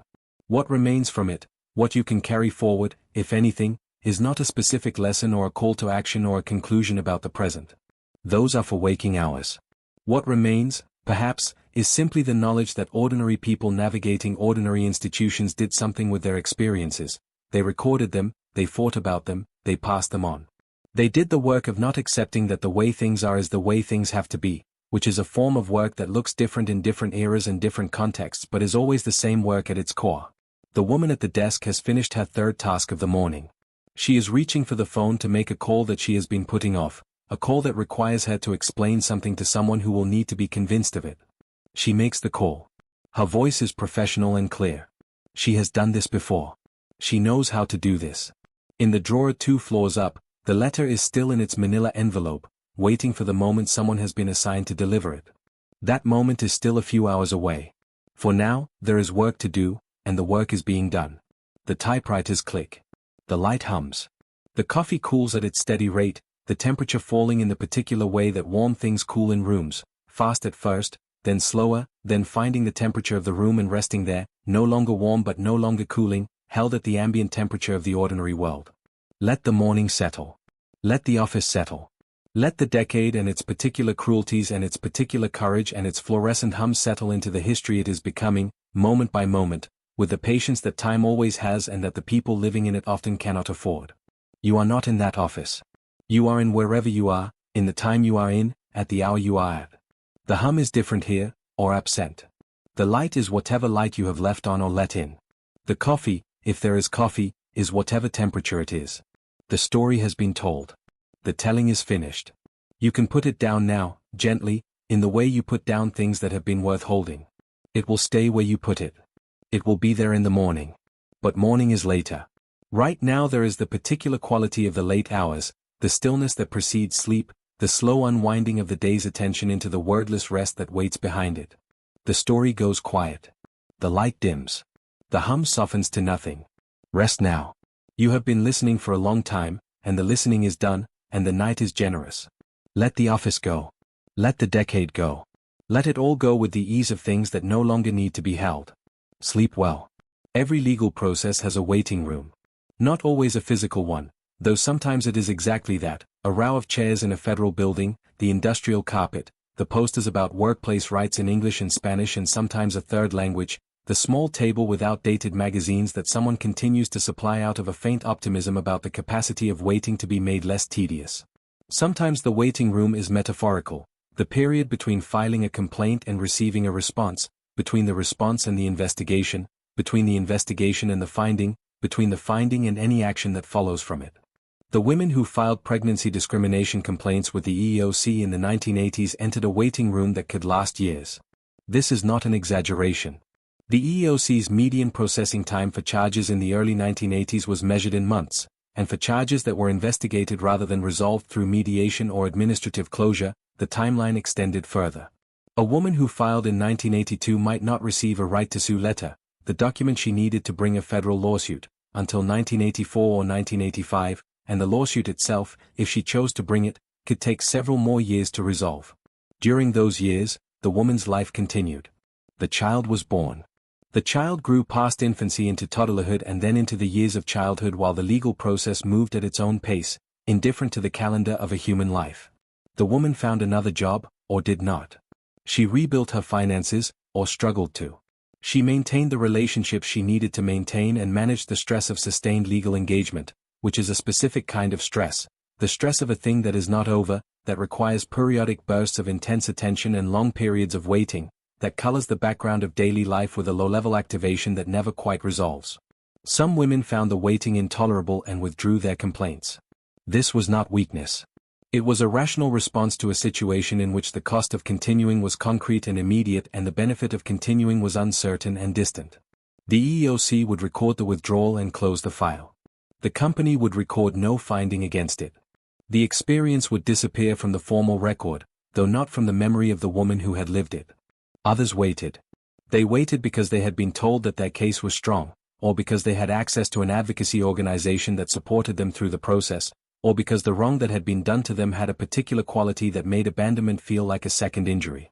Some waited because they were stubborn, in the most productive and dignified sense of the word, because they had decided that the thing that had happened to them was not acceptable and that accepting the waiting was part of refusing to accept the wrong. You are in the waiting room. The physical one, because this particular stage of the process requires a physical presence, a meeting with an investigator, a formal presentation of documents and timeline and the narrative of what happened and when. You have prepared for this meeting the way you have prepared for everything in this process, with the thoroughness that comes from understanding that the record is everything. The folder in your bag contains the complete documentation you have assembled over the preceding months, performance reviews from before and after the disclosure, emails and memos that establish the timeline, notes from conversations that you made contemporaneous with the conversations themselves, commendation letters and client feedback that establish the quality of your work, the offer letter and job description that establish the terms of your employment. The folder is heavy. The heaviness is the weight of having done the work of preparation, of having taken seriously the possibility that you would need to prove what you know to be true. The investigator is a professional with a caseload that is too large and a timeline that is too tight and a mandate that requires careful attention to evidence in a world where much of the relevant evidence is held by the party that is accused of wrongdoing. She is not unsympathetic. She has seen this kind of file many times and she has also seen the company's files and she understands, from long practice, the gap between them and the work required to assess which version of events is more accurately supported by the evidence. The investigation will take several more months.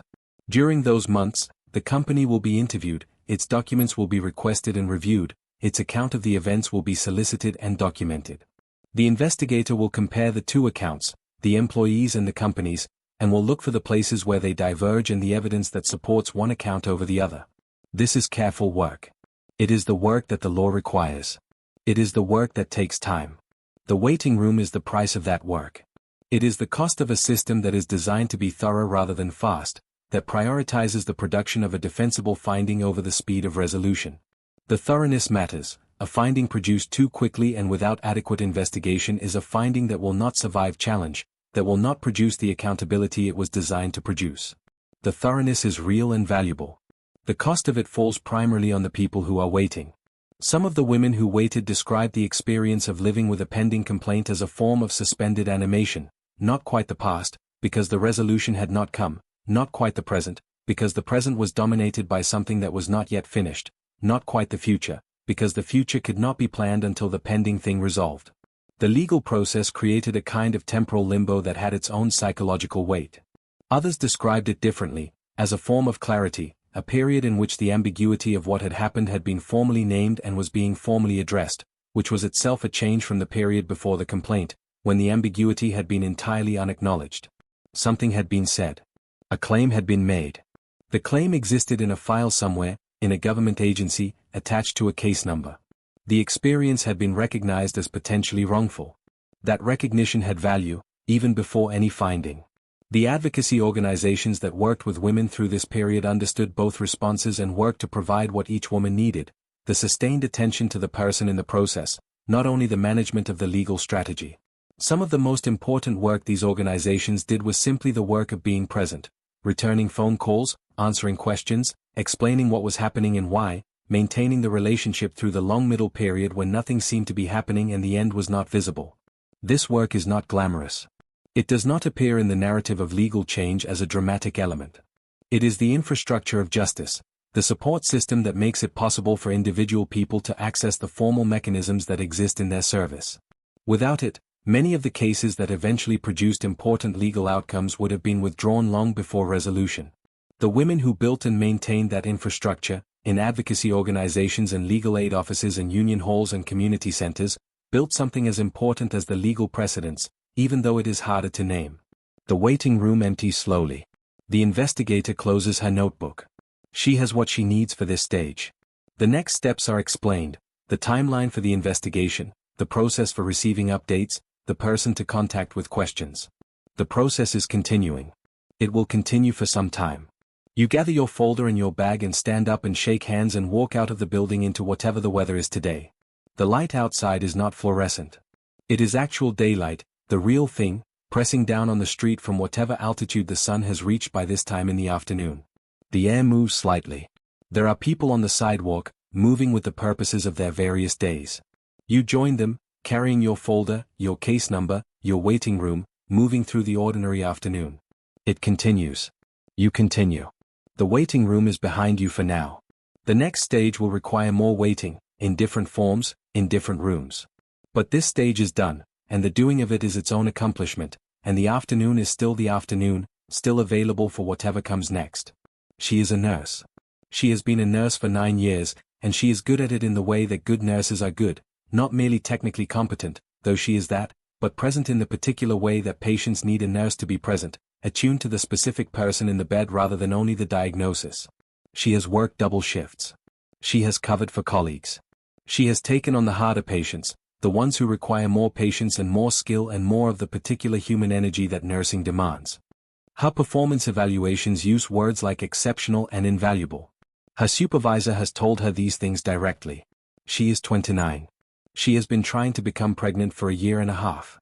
She has done so quietly, without telling her colleagues or her supervisor, because she has heard what has happened to other nurses who became pregnant. The schedule changes, the assignment to less demanding units, the sudden rigidity about overtime policies that had previously been flexible. She knows the mechanisms, not from formal education but from the accumulating testimony of women she works with. When her pregnancy is confirmed, she waits 3 more months before disclosing. By then, the physical evidence is beginning to make disclosure necessary. She chooses a morning when her supervisor is in a good mood. She has learned to read this accurately over 9 years, and she makes the disclosure in the direct, professional way she makes all difficult conversations. She watches her supervisor's face for the adjustment she knows will come. She sees it, a small thing, a recalibration behind the eyes. Congratulations, her supervisor says. We will need to discuss your schedule. Her story continues in ways that are both specific to her and recognizable from everything described in this narrative. The schedule changes are not egregious but they are real, and the assignments shift, and the flexibility that had characterized her previous years of service becomes less flexible. She documents everything. She returns from maternity leave to a position that is technically hers and practically different. She decides not to file a complaint. She decides instead to take the next available position at a different hospital, a decision that costs her seniority but costs her less than the alternative. She carries the experience with her. She tells it, eventually, to a younger nurse who reminds her of herself. She is a secretary. She has been a secretary for 12 years at a manufacturing company in a mid-sized Midwestern city. The title in her case understates what she does, as the title of secretary often does. She manages the office operations, coordinates the scheduling of senior staff, maintains relationships with clients, handles the correspondence that requires judgment about what to say and how to say it. She is, in practical terms, the institutional memory and operational nervous system of the division she supports. She is 34. She is pregnant for the 3rd time. Her first 2 pregnancies ended in early losses, and she has told no one yet. She is in the 1st trimester and she is afraid in the way that people afraid of another loss are afraid, quietly and constantly, and the fear shares space with the hope in a way that makes both of them difficult to hold. Her manager is a man who has worked at the company for 20 years and whose relationship with her is one of genuine professional mutual respect. He does not make the disclosure conversation difficult. He congratulates her and means it. He does not change her assignments or her schedule. He accommodates her, straightforwardly and without drama, in the way that a manager who values an employee and is confident enough in his own position to act on that value simply does. Her story is a good one, in the limited sense that the immediate outcome is good. She carries her pregnancy to term. She takes a leave. She returns to a position that is essentially what she left. Her manager has managed the coverage and the return with the same practical competence he applies to everything. The experience is not without stress. The workplace has its own culture and there are colleagues who make comments and assumptions, but the structural elements are managed well, by a person who chose to manage them well. She does not file a complaint. There is nothing to file about. She does, however, tell her story to 2 women in her division who are at the age when they will soon be managing the same situation, and she tells them what to hope for in a manager and what to watch out for if they do not have it. The knowledge moves.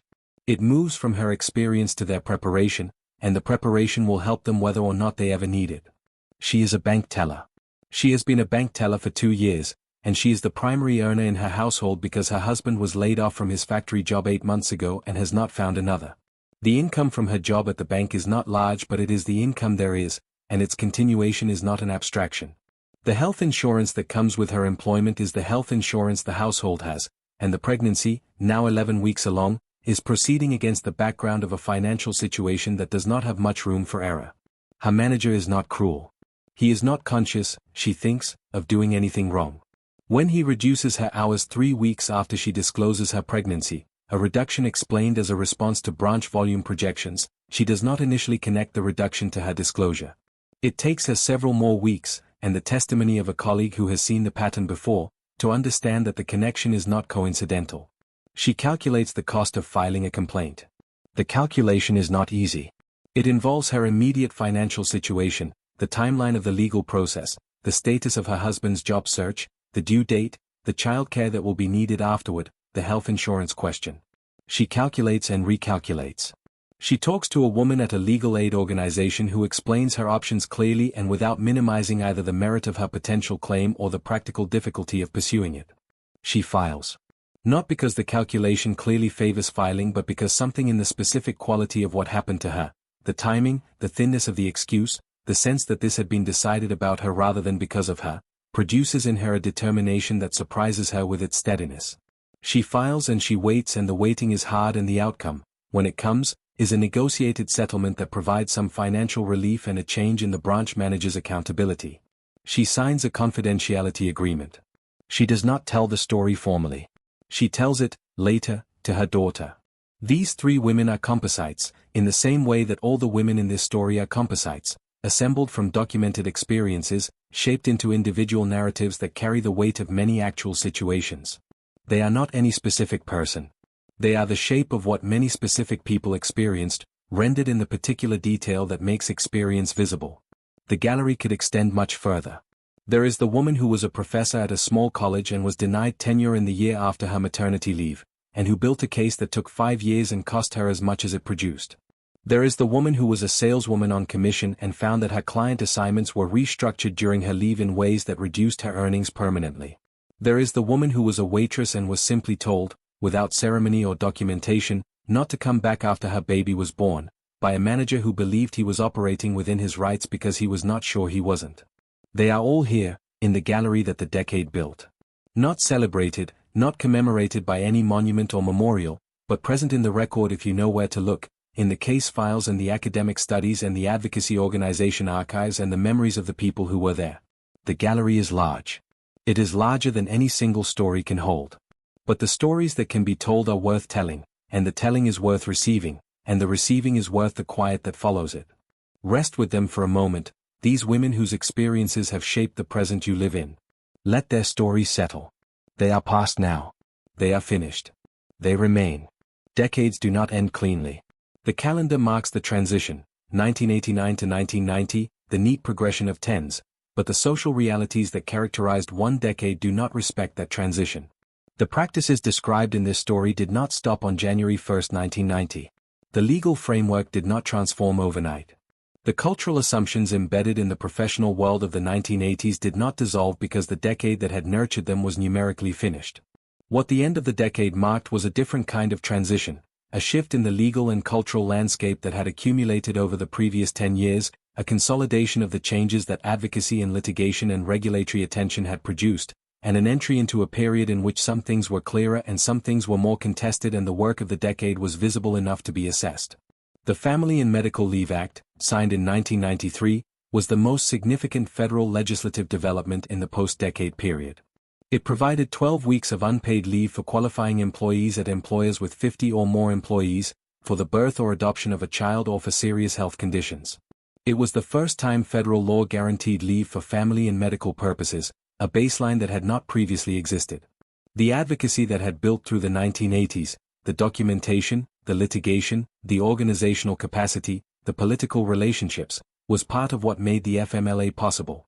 The FMLA's limitations were also clear. The unpaid character of the leave meant that it was effectively inaccessible to low-income workers who could not afford months without a paycheck. The 50-employee threshold excluded approximately half of the American workforce. The administrative requirements and the enforcement mechanism created practical barriers for workers who did not have the sophistication or resources to navigate them. The advocates who had fought for the FMLA understood these limitations and continued working to address them, in state-level legislation and in the ongoing project of federal reform that would occupy the following decades. The changes in the professional landscape were also real, if less dramatic. The combination of legal exposure and demographic change, more women in the workforce, more women in management, more organizations with policies shaped by the experiences of people who had been subject to the old ones, produced a gradual shift in the default practices of many large employers. Maternity leave policies became more generous, in some companies, than the legal minimum. Return-to-work processes became more structured and more explicitly protective. The HR profession developed greater sophistication about pregnancy discrimination and the legal risks associated with it. You are in a human resources workshop. The year is 1994, or 1998, or some point in the decade after the decade, and the workshop is about employment law compliance, and the presenter is going through the legal requirements around pregnancy and leave and return rights. The presentation is professional and thorough. It covers the Pregnancy Discrimination Act and the FMLA and the relevant state laws that in some cases provide additional protections. It covers the case law that has developed over the previous 15 years, the specific rulings that have clarified what equivalent position means and what constitutes retaliation and what documentation requirements apply. The people in the room are HR professionals and managers, and most of them are taking notes. They are learning not from personal experience but from formal instruction, which is itself a change from the previous decade, when the learning was informal and often in the direction of how to avoid accountability rather than how to provide compliance. The workshop represents an institutional commitment to managing this area of employment law with genuine attention. It does not represent the end of pregnancy discrimination. The EEOC data from the following years shows that pregnancy discrimination charges remained common, increased, in fact, as awareness of legal rights spread and as the workforce continued to diversify. The persistence of complaints did not mean the legal framework had failed. It meant that the problem was persistent and that the tools for addressing it were more available than they had been. It meant that women who experienced discrimination were more likely to know they had recourse and more likely to use it. The nature of the practices also evolved. The most blatant forms, the explicit policies, the immediate terminations that were obvious in their timing, became less common as legal risk became better understood.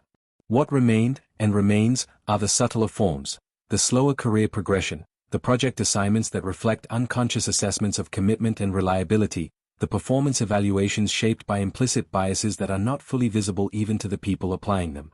These forms are harder to see and harder to prove and harder to change through legal enforcement alone, because they operate at the level of individual perception and organizational culture rather than at the level of formal policy. Addressing them requires the kind of change that is slower and less clearly measurable, the change in how people think about pregnant employees and mothers in the workplace, the change in what is considered normal and what is considered professionally appropriate, the change that comes from enough lived experience accumulated across enough years to shift the default assumptions of an institution. That change was happening during the 1980s and continued after them. It is still happening, incomplete and uneven, in the workplaces of the present. The women who carried the fight in the 1980s did not solve the problem. They made it smaller, and they made it more visible, and they made the tools for addressing it more available. That is what advocacy in any era can realistically accomplish. Not the elimination of the problem but the reduction of its scope and the improvement of the conditions under which it can be contested. The workshop is ending. The presenter is taking questions. One of the managers at the back raises her hand and asks about a specific scenario, an employee who disclosed a pregnancy during a probationary period. The question is carefully framed and reveals an understanding of the law that is reasonably sophisticated. The presenter answers with the same care, acknowledging the specific legal requirements and the areas where judgment is required. The conversation is professional. It is conducted in the language of compliance and risk management. But behind the language of compliance and risk management is the human story that this narrative has been following, the woman who disclosed her pregnancy and the manager who received the disclosure and the organization that created the conditions in which they met. The legal framework that governs their interaction is the product of everything described in this story. The advocacy and the litigation and the legislation and the slow cultural work of changing what is normal. The room is quiet for a moment after the question is answered. People write in their notebooks. The presenter moves to the next slide. Outside the window of the training room, the day continues in the way that days continue even when important things are being discussed inside buildings, with the ordinary indifference of weather and traffic and the passage of hours. The training will end. The managers will return to their offices. Some of them will carry the information into their management practices and it will change what they do. Some of them will not. The result is the same mixed picture that characterizes any effort at institutional change. Some things better, some things not, the overall trajectory moving in the direction of the goal without arriving there in any final way. The story continues beyond this room, as it continued beyond the decade. But the decade is where this particular chapter of it lived, and the decade is finished now, and the fluorescent light in the training room hums with the same frequency as every fluorescent light in every room in every building where the work of changing institutions is conducted, one workshop, one lawsuit, one policy revision, one conversation at a time. The light hums. The notebook fills. The work continues. The decade recedes. The evening comes. If you are drifting now, let yourself go. Subscribe so the next story is waiting when you return. Sleep well. You are in America. The year is somewhere in the decade between 1980 and 1990, and the decade has a particular texture, synthetic, ambitious, louder than it needed to be. The cars are large. The hair is larger. The television advertises things you did not know you needed, and the advertisements are brighter and more confident than anything that came before them. The country is in the middle of telling itself a story about success, and the story involves shoulder pads and briefcases and the belief that individual effort, properly directed, will always be rewarded. You are in an office. Not a glamorous office, not the kind that appears in the television programs airing on Thursday nights, where everyone is witty and the carpeting is clean and the problems resolve themselves within the hour. This is an ordinary office, the kind that smells faintly of paper and coffee and the dry recycled air that heating systems produce in winter. There are drop ceilings the color of old cream. There are motivational posters that no one looks at anymore. There is a break room with a folding table and a calendar on the wall that someone has stopped bothering to flip. The women in this office have been here for years, some of them. They know which elevator is slow and which restroom is cleanest and which vending machine will take a slightly bent dollar without complaint. They have learned the rhythms of the place, the quiet of Monday mornings, the noise of Friday afternoons, the way the building settles into itself on winter evenings when the heat kicks on and the pipes make a sound like someone knocking on a door far away. They are good at their jobs. This is not a minor detail. They are good at their jobs in the specific way that women of this era often had to be good at their jobs, not merely competent but essential, not merely present but indispensable, because the bar for them was set differently and everyone knew it and no one said so. They have learned to be very good at not saying certain things aloud. This story begins, as many American stories begin, with a law. The Pregnancy Discrimination Act was signed by President Jimmy Carter on October 31, 1978. Halloween. This is not a detail anyone planned for symbolic effect, but it is hard not to notice. The law amended Title VII of the Civil Rights Act of 1964 and stated, in language intended to be clear, that discrimination on the basis of pregnancy, childbirth, or related medical conditions constituted a form of sex discrimination and was therefore illegal. The law was the result of years of advocacy. Women had been fighting for it since 1976, when the Supreme Court ruled in General Electric versus Gilbert that excluding pregnancy from a company's disability benefits plan did not constitute sex discrimination under Title VII. The ruling had produced a kind of legislative fury. Advocates, workers, unions, and members of Congress united in the conviction that the court had gotten it wrong. 2 years later, the law corrected the court. The law was clear. It was federal. It applied to employers with 15 or more employees. It said, you cannot fire a woman because she is pregnant. You cannot refuse to hire her. You cannot force her onto maternity leave before she is ready to go. You cannot deny her the same benefits that other employees receive when they are temporarily unable to work. The law said all of this. The decade listened carefully and then, with the patience and creativity that large organizations bring to obstacles, began finding other ways. If you enjoy listening to stories like this, subscribe. I post stories like this weekly. This is the story of what happened next. It is quiet in the way that institutional harm is often quiet, not dramatic, not visible from the outside, conducted in the language of policy and procedure and the careful management of personnel files. It is the story of a law that existed and a reality that existed alongside it, and the distance between those two things, which was sometimes very small and sometimes very large and was almost never spoken aloud. Settle into wherever you are. The fluorescent light hums. Somewhere down the hall, a typewriter clicks. The morning is long, and there is much to tell. Thank you so much for watching.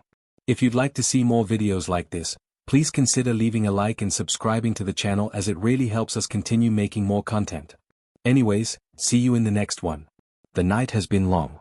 The story has been long. And now the story is finding its end the way all things find their ends, not with a resolution exactly, not with the clean closing of a door that will never be reopened, but with a quieting, a settling of the narrative into something that can be set down. Let the offices go dark. They go dark every night, the fluorescent lights finally off, the phones silent, the filing cabinets holding their documents in the dark as they hold them in the day, patient, unaffected by the hour. The parking lot's empty. The elevator sits still between floors. The break room percolator is cold, its work suspended until morning. Let the city go quiet around these buildings. The traffic thins. The streets empty to the occasional car, headlights moving past without stopping, the sound of passage fading before it fully arrives. The night custodians move through the hallways with their carts, the sound of wheels on industrial carpet, the particular efficiency of work done in the absence of the people for whom the space is maintained. They work in the quiet that belongs to them in these hours, the building temporarily theirs. Somewhere in a filing cabinet, in a manila folder, in an office that has been dark for hours, there is a document that records a fight that was worth having. The document does not know it was worth having. It does not know anything. It is paper and ink in a room that has been empty since 5 o'clock.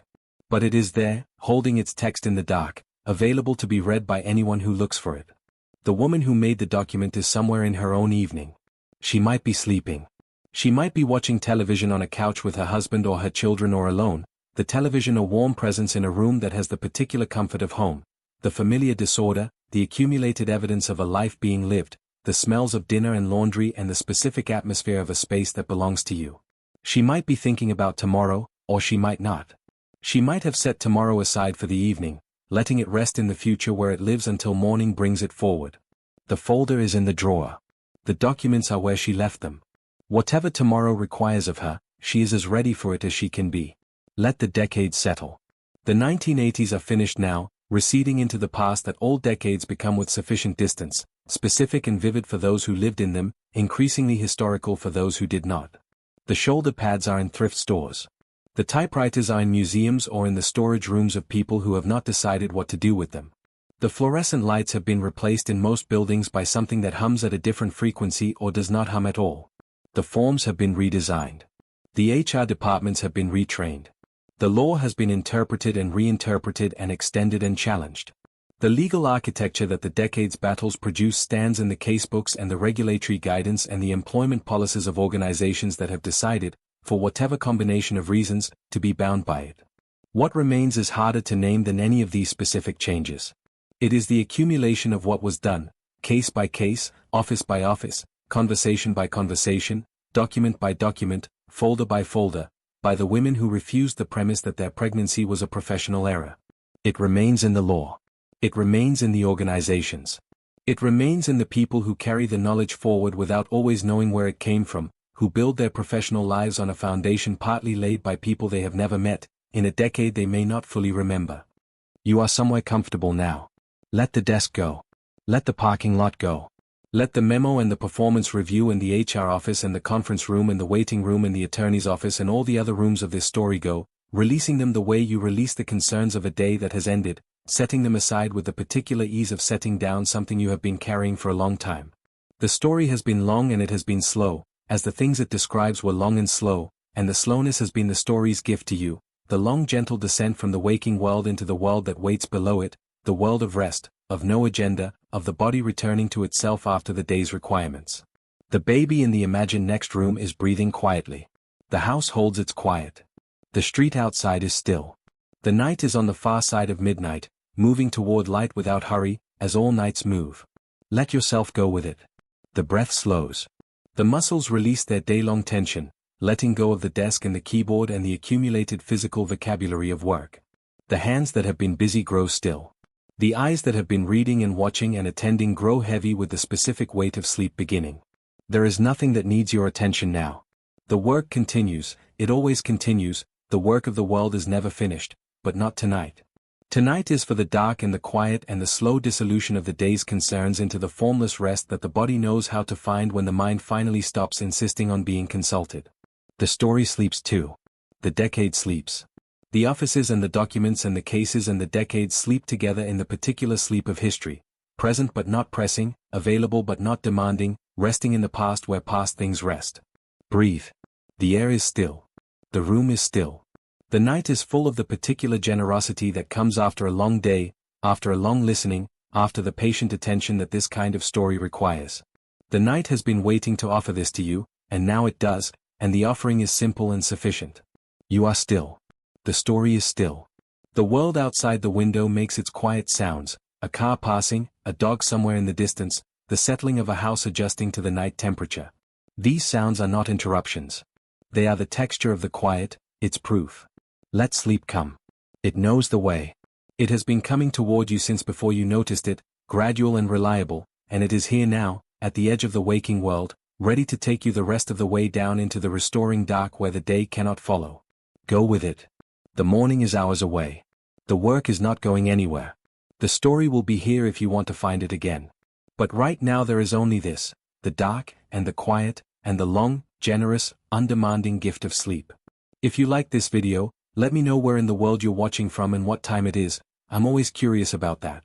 And if you have a suggested topic, feel free to leave it in the comments. Did you know about the Pregnancy Discrimination Act of 1978, and have you or someone you know experienced workplace discrimination related to pregnancy? Share your story in the comments. These histories deserve to be heard.